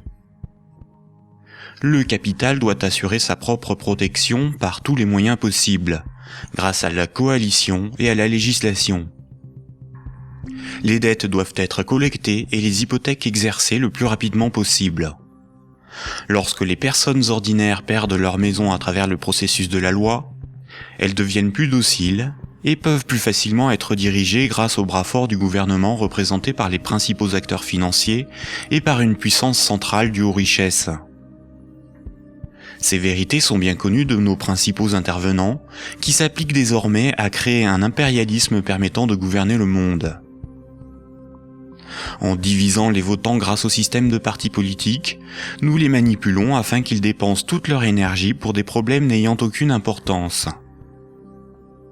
C'est donc grâce à une action discrète que nous garantirons la pérennité de ce que nous avons si bien planifié et accompli. Rappelez-vous, dans l'Antiquité, la monnaie physique a été inventée par des souverains pour lever des armées, conquérir de nouveaux territoires et instaurer une dépendance des peuples à la monnaie par la levée des impôts. Toutes les dettes devaient être réglées avec la monnaie du souverain. Cela lui permettait d'acheter les richesses aux populations avec la monnaie qu'il fabriquait lui-même. Une seule et même organisation gérait la fabrication de la monnaie, les armées, la législation, la justice et les forces de l'ordre. Aujourd'hui encore, la monnaie reste un instrument de domination et un élément clé de la géopolitique. Le siècle dernier a été celui du dollar américain. Le dollar américain est de loin la monnaie la plus répandue sur Terre. Le budget militaire américain est égal aux dépenses militaires de tous les autres pays réunis. Tous les ans, ce budget est voté par le Congrès et généreusement financé par la Banque fédérale américaine. Fondée en 1913, la Banque fédérale américaine est une banque privée et non une institution publique. La force militaire permet aux États-Unis d'assurer le statut de monnaie de réserve mondiale au dollar américain et de l'imposer dans le commerce international.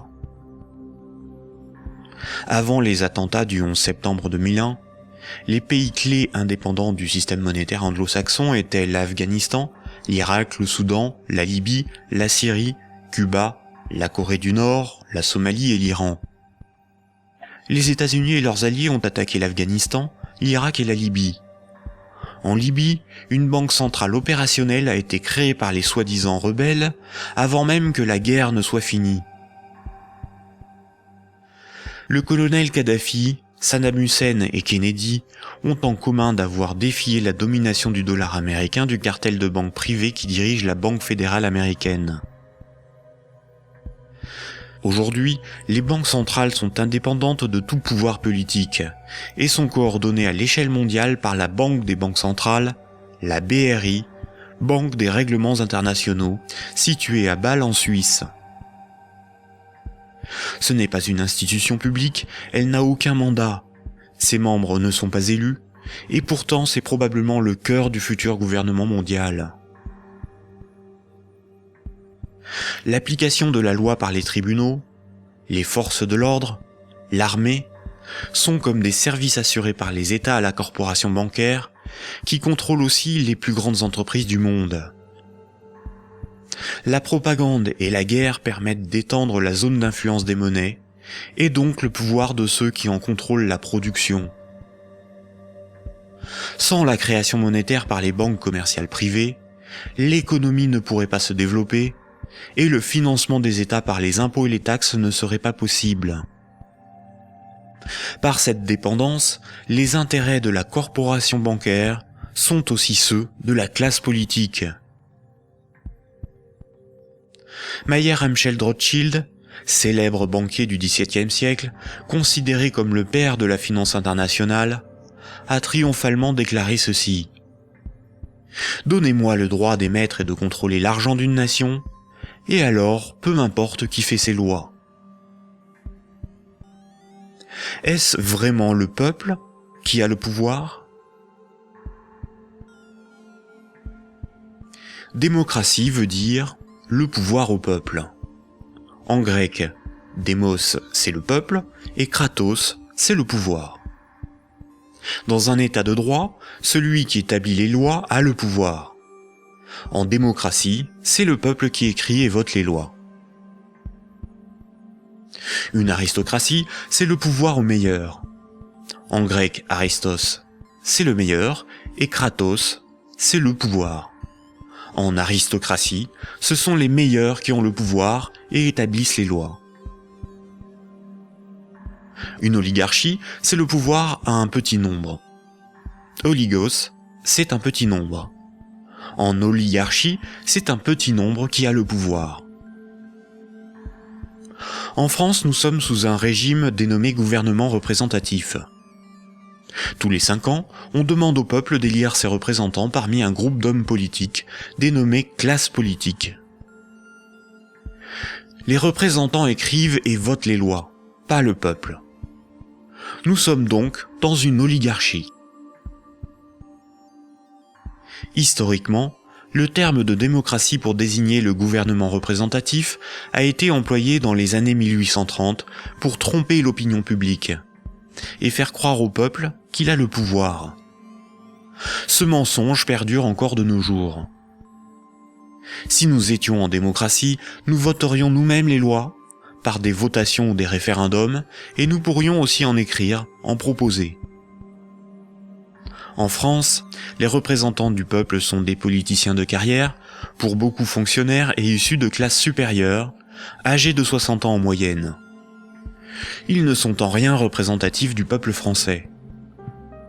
Une fois les représentants élus parmi l'oligarchie de la classe politique, les électeurs n'ont aucun contrôle sur la politique menée et la législation établie.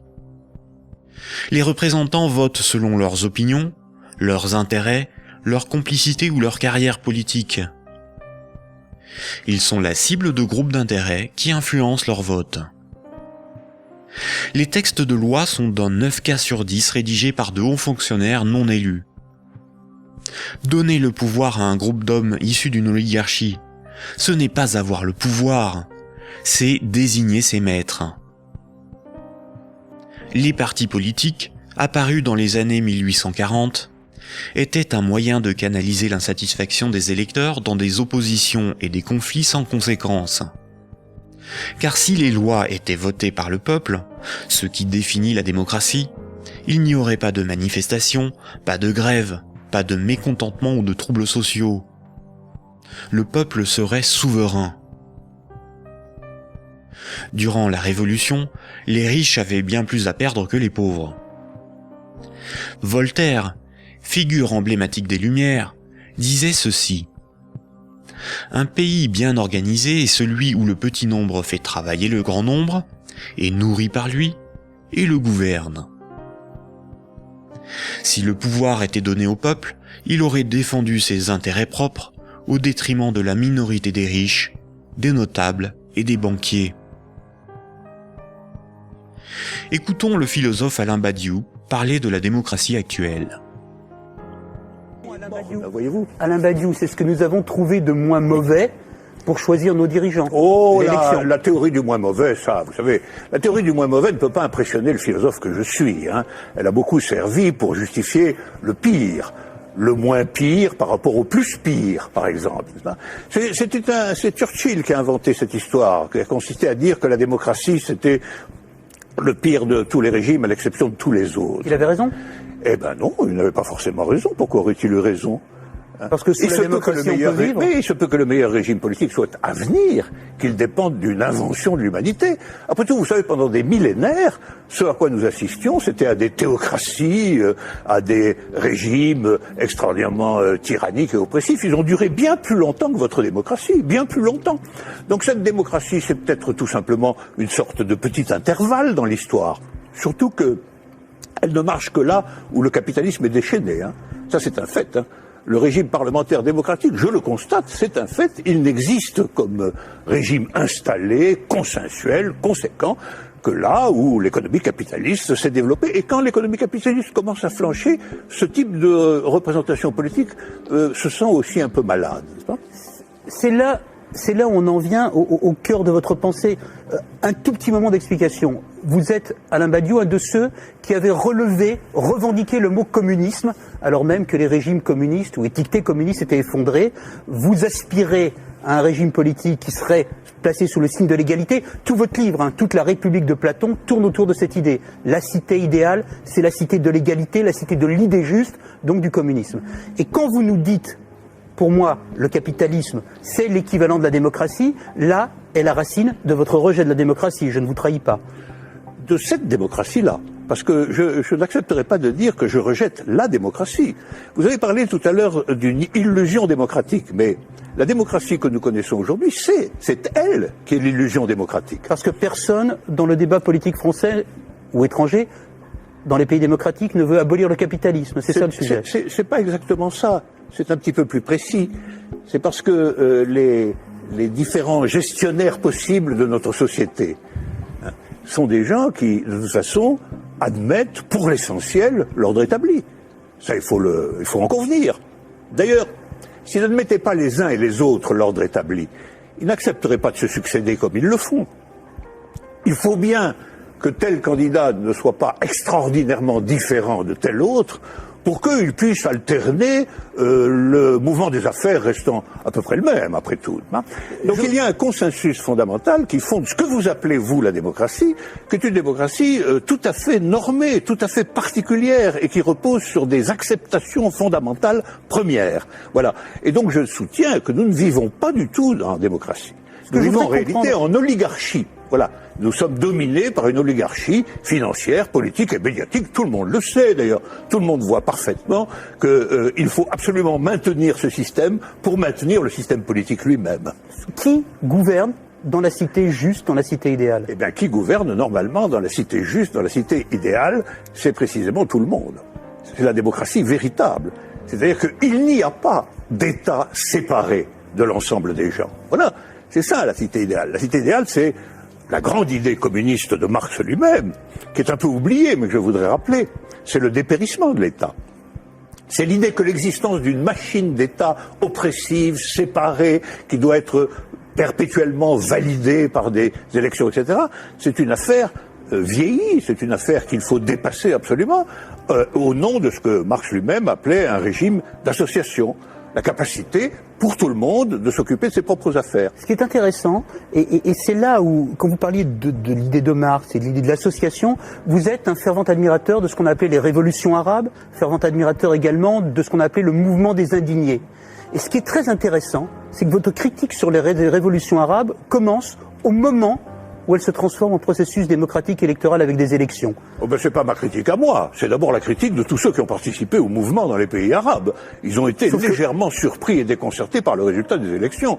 Mais le principe même des élections... Comme moi je l'ai été en mai 68. Eux aussi ils disent élections piège à con maintenant, maintenant qu'ils ont les partis islamistes dits modérés sur le dos. C'est comme si, après une révolution, une tempête révolutionnaire démocratique extraordinaire, on vous présentait un massif parti démocrate chrétien comme le vainqueur des élections. Ben vous seriez un peu étonné tout de même. C'est bien la preuve qu'il y a deux sens du mot démocratie qui ne sont pas du tout homogènes. Sauf que la revendication, Alain Badiou, la revendication du peuple contre les dictateurs, c'était de pouvoir voter. Bon, ça c'est la revendication du peuple contre les dictateurs, c'était que les dictateurs s'en aillent. Mais ça, c'était leur revendication unanime. Sur la question du vote, il y a eu d'innombrables débats. Comment, quand, dans quelles conditions? Ces débats ont souvent été tranchés par des autorités extérieures au mouvement populaire lui-même. En Égypte, par exemple, ils ont été largement tranchés par l'armée. Autant dire par ce qui restait du régime d'avant. Parce que la révolution a été volée par l'armée. Mais les Tunisiens, par exemple... Le gouvernement représentatif, en ne donnant aucun pouvoir aux pauvres, aux ouvriers et aux paysans, garantit la protection des intérêts des plus puissants et des plus riches.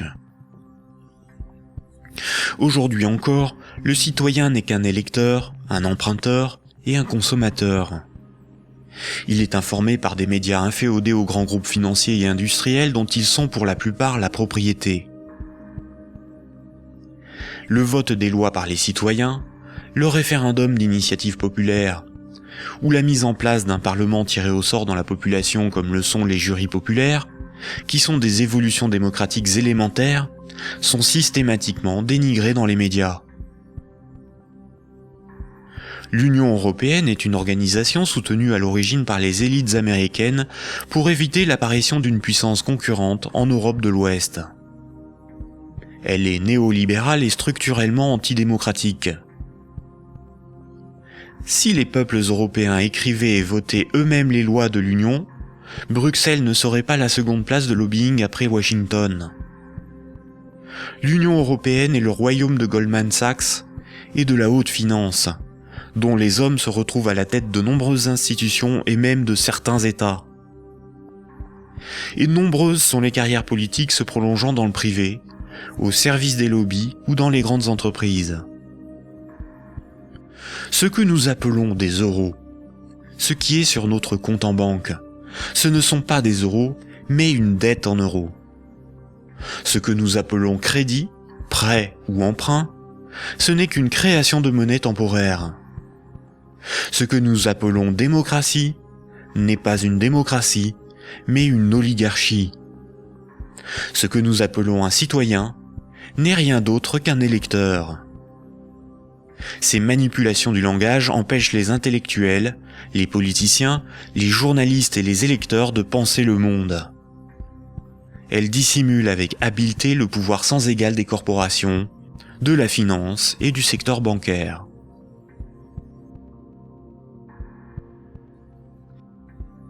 Aujourd'hui, la planète n'est plus capable de se régénérer. L'humanité tout entière est en train de se confronter aux limites de la Terre elle-même et manque de ressources naturelles. Toute croissance économique nécessite beaucoup de matières premières et d'énergie.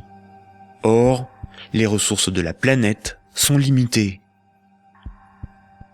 Certaines organisations militent pour qu'une nouvelle approche économique et sociale émerge, pour que nous soyons respectueux de notre environnement et sortons d'une logique de compétition, de surconsommation et de conflit.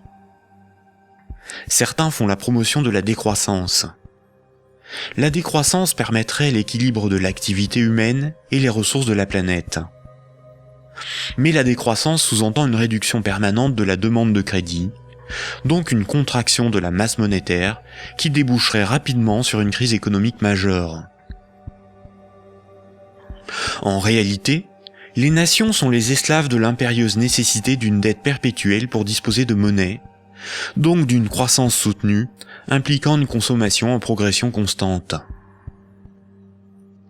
S'il n'y a plus d'anticipation de revenus futurs, il n'y a plus de crédit, donc la monnaie disparaît, l'État ne peut plus fonctionner et l'économie s'arrête.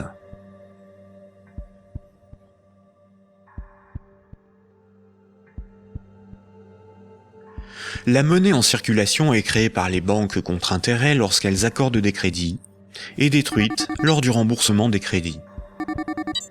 Ce cycle monétaire garantit aux banques une rente perpétuelle.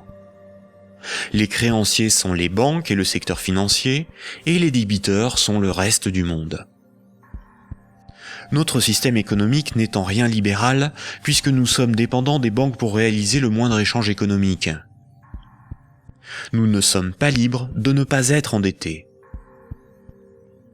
La rareté de la monnaie organise la concurrence entre les individus, entre les entreprises, entre les nations. Les banques créent la monnaie en fonction de leurs propres intérêts et non en fonction de l'intérêt général. Les conflits armés sont plus lucratifs que la diplomatie. La concurrence, plus dépensière que la coopération. La spéculation plus rentable que le social. Si les banques pouvaient nous vendre l'air que l'on respire, elles le feraient. Pour certains philosophes des siècles passés, voici l'ordre naturel des choses. Le divin représente l'ordre supérieur. L'ordre moral est guidé par le divin, par le sacré. L'ordre politique est guidé, lui, par la morale. Et la finance, elle, est au service de l'ordre politique. Mais si la monnaie n'est plus le reflet des échanges économiques de ceux qui créent les richesses réelles, mais le moyen par lequel ces richesses réelles sont échangées, l'argent devient le maître du monde. Une inversion des ordres s'opère. Le divin est remplacé par l'argent. N'a de valeur que ce qui a un prix. Les marchés font office de morale. Rien ne doit enfreindre les lois du marché, bénéfiques pour l'humanité. La finance est au service des marchés. Les financiers sont les nouveaux prophètes, ils défendent l'immanente main invisible. La politique et l'État sont au service de la finance, car ils en sont dépendants. Ils sont forcés de défendre les intérêts de la finance au détriment de ceux des peuples. Frédéric Bastiat, économiste politique au XIXe siècle, disait ceci. Quand le pillage devient un moyen d'existence pour un groupe d'hommes qui vit au sein de la société, ce groupe finit par créer pour lui-même tout un système juridique qui autorise le pillage et un code moral qui le glorifient.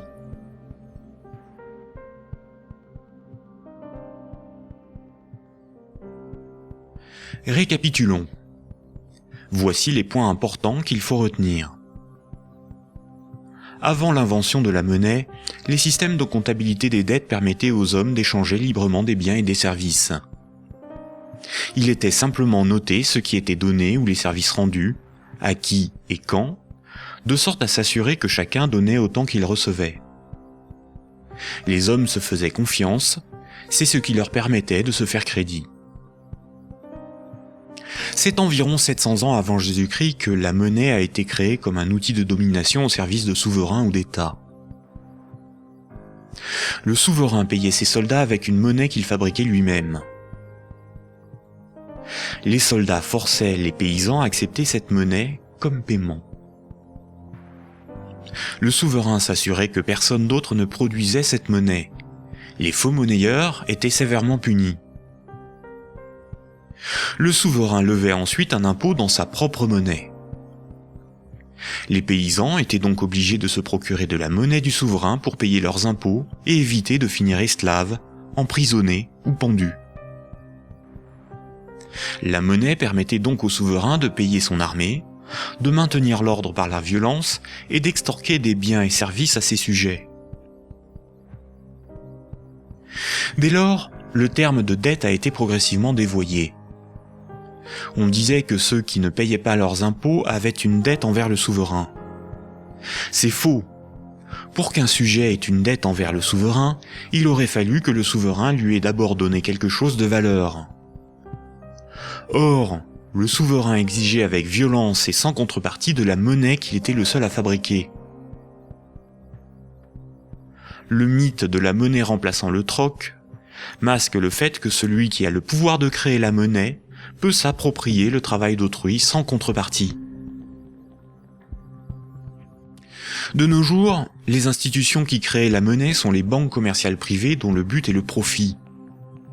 Elles créent la monnaie lorsqu'elles accordent des crédits, et elles détruisent la monnaie lorsque les emprunteurs remboursent leurs crédits. En fonction de leur bilan, les banques créent aussi de la monnaie à partir de rien pour leurs propres dépenses.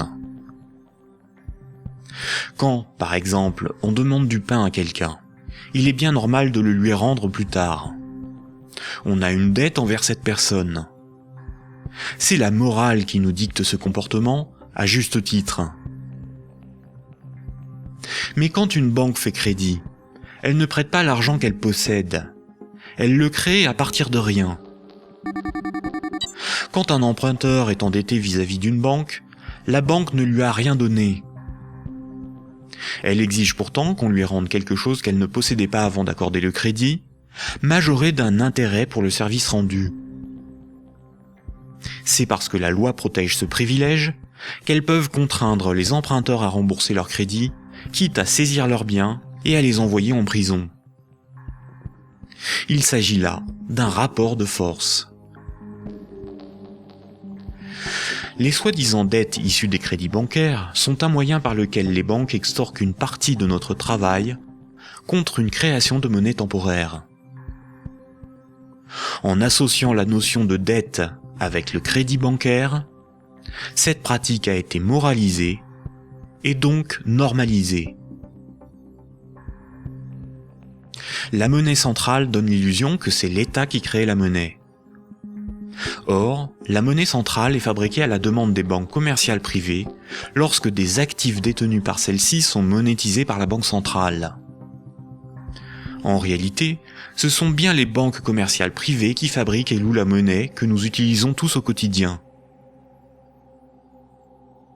La monnaie en circulation est créée par le crédit bancaire, puis détruite lors du remboursement des crédits. De ce fait, si tout le monde remboursait ses dettes, il n'y aurait plus de monnaie en circulation, tous les comptes en banque seraient vides, et les billets et pièces de monnaie disparaîtraient. La création monétaire par le crédit et la destruction monétaire lors du remboursement des crédits déterminent une masse monétaire. La variation de la masse monétaire est similaire aux variations de la population d'un pays en fonction des naissances et des décès. Quand la masse monétaire diminue parce qu'il n'y a pas assez de crédits accordés par les banques commerciales privées, il y a moins d'argent en circulation dans l'économie, car la monnaie est détruite par le remboursement des crédits en cours. Chômage, pauvreté, précarité, faillite d'entreprises et endettement des États se développent rapidement. Dans un tel système, la croissance est vitale pour l'économie. Les entreprises, les particuliers et les États s'endettent auprès du système bancaire pour assurer une augmentation constante et exponentielle de la masse monétaire. S'ils n'empruntent plus, ou que les banques n'accordent plus de crédit, comme c'est le cas depuis la crise financière de 2008, la monnaie disparaît à cause de la destruction monétaire et une grave crise économique survient rapidement. Sans dette, il n'y a pas de monnaie. Sans monnaie, il n'y a pas d'économie, les nations ne peuvent pas s'échanger ce qu'elles produisent.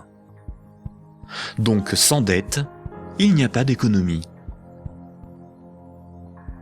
Ce système oblige l'ensemble de la société, des États, des nations, à être perpétuellement endettés et donc à enrichir les banquiers et la finance simplement pour disposer de monnaie pour leurs échanges économiques. C'est par ce principe que le système bancaire a servi le monde économique à son profit, sans contrepartie productive. Chaque crédit sert à acheter une maison, une voiture, une télévision, et induit la consommation d'énergie et de matières premières pour leur fabrication. La nécessité de toujours plus de crédit provoque la destruction de l'environnement, le pillage des ressources de la planète, la surproduction, la concurrence et le consumérisme. Tant que chaque unité de monnaie, chaque euro, sera issu d'un crédit bancaire, les banques gouverneront le monde et l'humanité pillera la planète et détruira l'environnement pour enrichir l'oligarchie financière. Imaginons ce que serait la monnaie du futur. Imaginons un micro-pays avec 2 citoyens. Paul et Jacques se rencontrent. Leurs comptes sont à 0. Paul a fabriqué une chaise. Il la vend à Jacques 10 unités de compte. Jacques a alors moins 10 sur son compte et Paul a plus 10. Paul peut convertir 5 unités de compte en monnaie manuelle, en billets de banque. Ainsi, tant qu'ils sont dans leurs débits autorisés, personne ne peut empêcher Paul et Jacques de s'échanger ce qu'ils produisent. Leur débit autorisé est calculé en fonction de leurs actifs et de leur solvabilité, et représente le risque financier que doit assumer la société tout entière. La monnaie du futur est un jeu à somme nulle.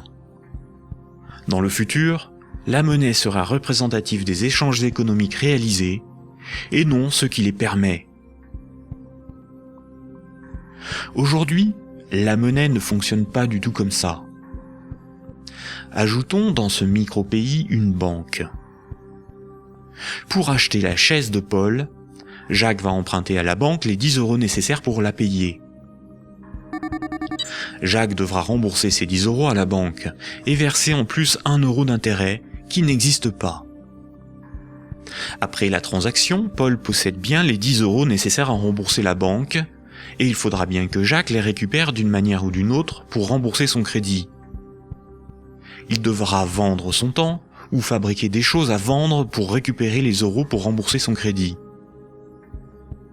Mais les 1 € d'intérêt n'existeront qu'à partir du moment où un nouveau crédit aura été demandé à la banque.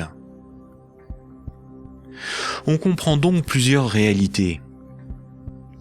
Paul et Jacques sont dépendants de la volonté de la banque d'accorder ou non le crédit pour s'échanger ce qu'ils produisent. Ils sont obligés malgré eux d'enrichir la banque en achetant de la monnaie temporaire, qui sera détruite lors du remboursement des crédits. Le remboursement des intérêts oblige Paul et Jacques à perpétuellement emprunter à la banque pour pouvoir la rembourser. Ce système crée artificiellement un manque permanent de moyens de paiement qui débouche sur une concurrence accrue pour capter la monnaie en circulation. Paul et Jacques ont avant tout le problème de se procurer de la monnaie pour vivre. Il faut bien distinguer ce qui est au service de l'intérêt général et ce qui est au service d'intérêts particuliers. L'intérêt général, c'est l'intérêt du plus grand nombre, des nations dans leur ensemble. Les intérêts particuliers sont ceux des oligarques, des riches, des gens de pouvoir, des actionnaires, c'est-à-dire une minorité de personnes dans la société et à travers le monde. Prenons la monnaie. La monnaie sert des intérêts particuliers. Elle sert les intérêts de ceux qui la fabriquent, c'est-à-dire les banques commerciales privées et la finance, dont le but est l'enrichissement. La monnaie existe parce qu'il y a ce qu'on appelle des dettes. Ces dettes ne servent que des intérêts particuliers. La bourse et la spéculation, les marchés financiers, représentent très majoritairement des intérêts particuliers. La rémunération de l'épargne et des comptes courants des déposants, de l'homme de la rue, est marginale en comparaison des bénéfices engrangés par l'industrie financière. Le système politique, qui est censé défendre l'intérêt général, est forcé de protéger les privilèges des banques, des corporations et de la finance. Depuis les Lumières et la Révolution française, les régimes politiques basés sur l'élection de représentants ont été voulus parce qu'ils sont antidémocratiques.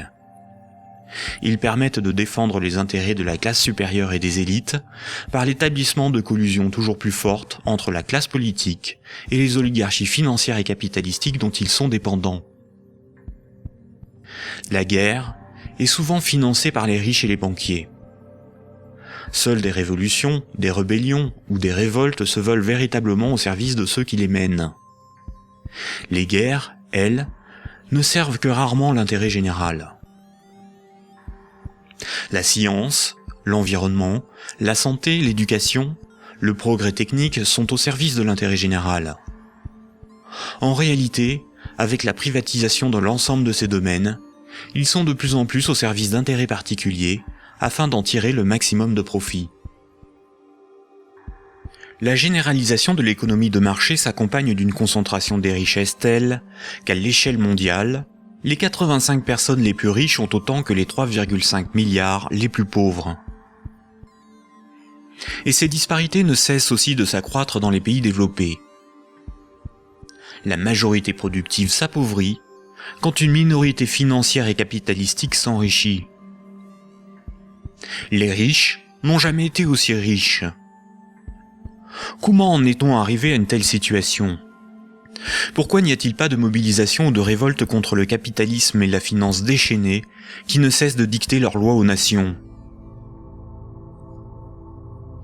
La dictature parfaite serait une dictature qui aurait les apparences de la démocratie, une prison sans murs dont les prisonniers ne songeraient pas à s'évader.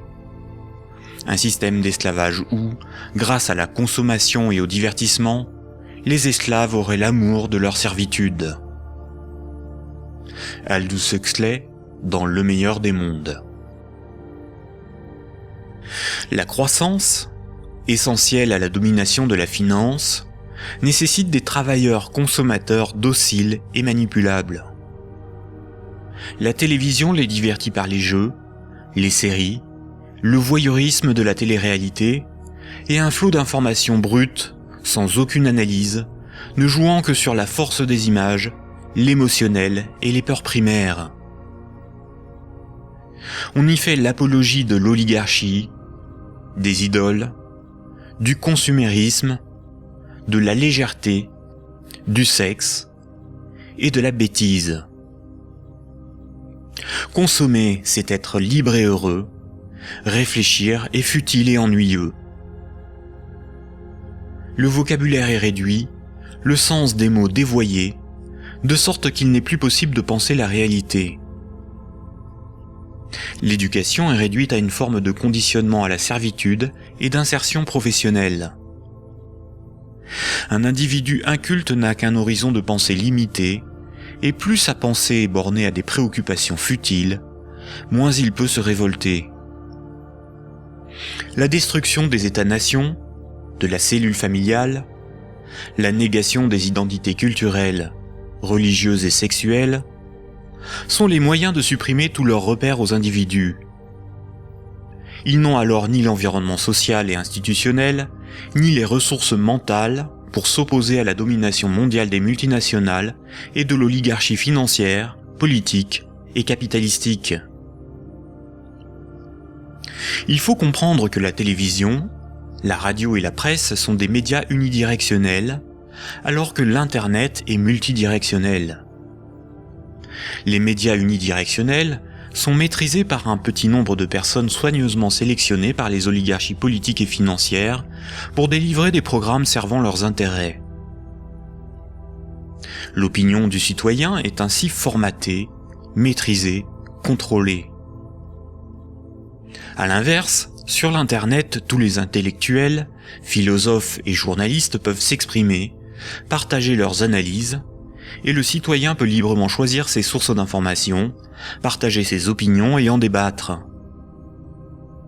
Pour maîtriser la liberté de l'Internet, l'oligarchie crée une fausse dissidence sous la forme de médias qui semblent subversifs, comme Mediapart, Rue 89, Le Canard enchaîné, le magazine Marianne, ou encore des organisations comme Wikileaks, dont la fonction est de canaliser les citoyens les plus critiques sur des sujets sans importance, d'organiser leur indignation, de monter les uns contre les autres, et de décrédibiliser les analyses réellement subversives. Et quand le prêt-à-penser perd trop de terrain, la liberté d'opinion et d'expression n'existe plus. L'Internet tout entier est diabolisé au nom de la démocratie, de la République, ou encore de la lutte contre un terrorisme fictif ou fabriqué. Les grands médias qualifient de racistes, de terroristes, de fascistes, de xénophobes, d'antisémites, de négationnistes, de conspirationnistes ceux qui analysent les faits, critiquent le système et tentent d'en exposer les fondements. Ces grossiers amalgames visent à empêcher le public d'écouter leurs discours, d'étudier leurs arguments et de débattre de leurs idées. Tout comme ce sont les banques qui décident ce qui doit être financé en fonction de leurs intérêts, dans les médias dominants, c'est l'oligarchie qui décide l'information qui doit être diffusée en fonction là aussi de ses propres intérêts. Le contrôle du vecteur soit de la richesse, c'est-à-dire la monnaie, soit de la connaissance et des idées, c'est-à-dire les médias, soit encore du système législatif, c'est-à-dire le gouvernement représentatif non démocratique, sont les instruments de la domination des oligarchies.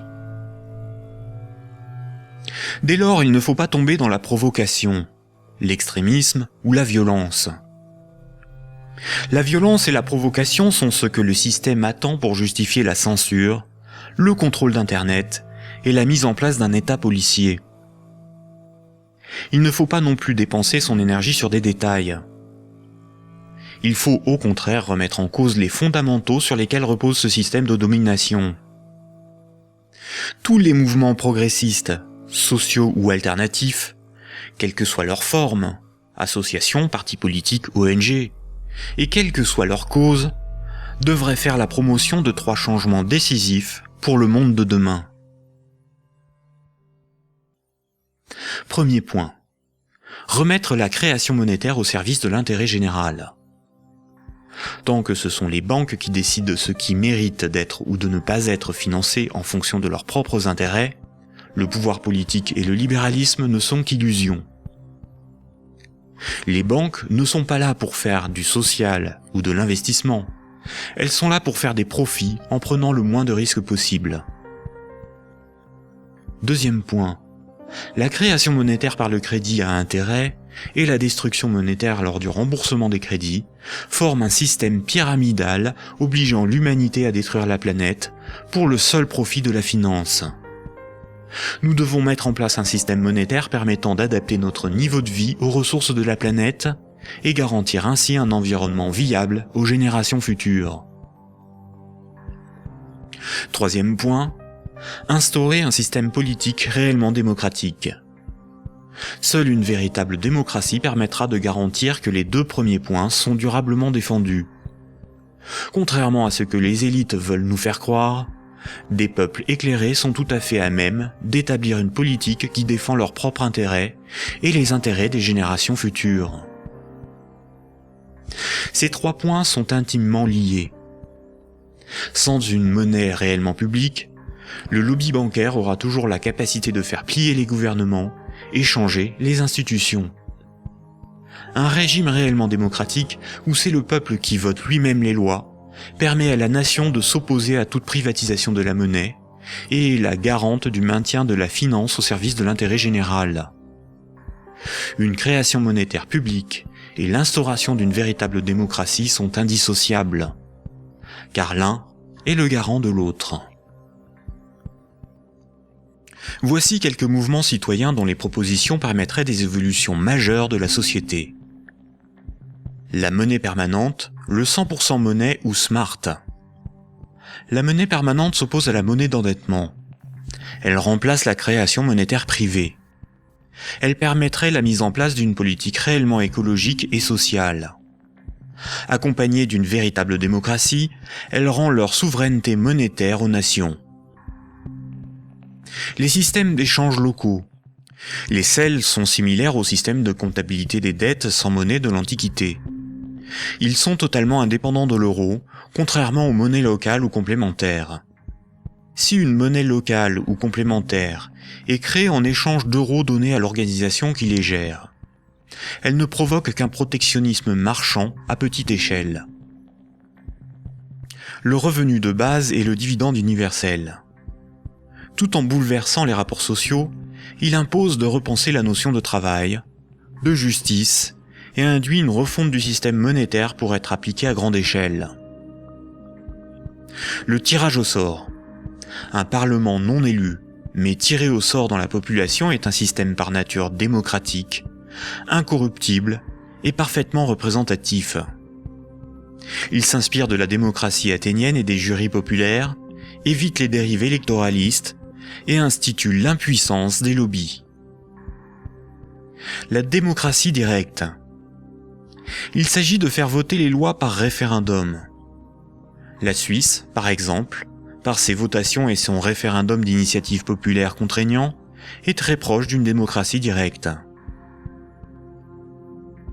À nous de sensibiliser nos proches, nos concitoyens, nos décideurs, nos élites, sur les fondements du monde d'aujourd'hui, et de faire la promotion de ces alternatives économiques, financières et politiques essentielles au monde de demain.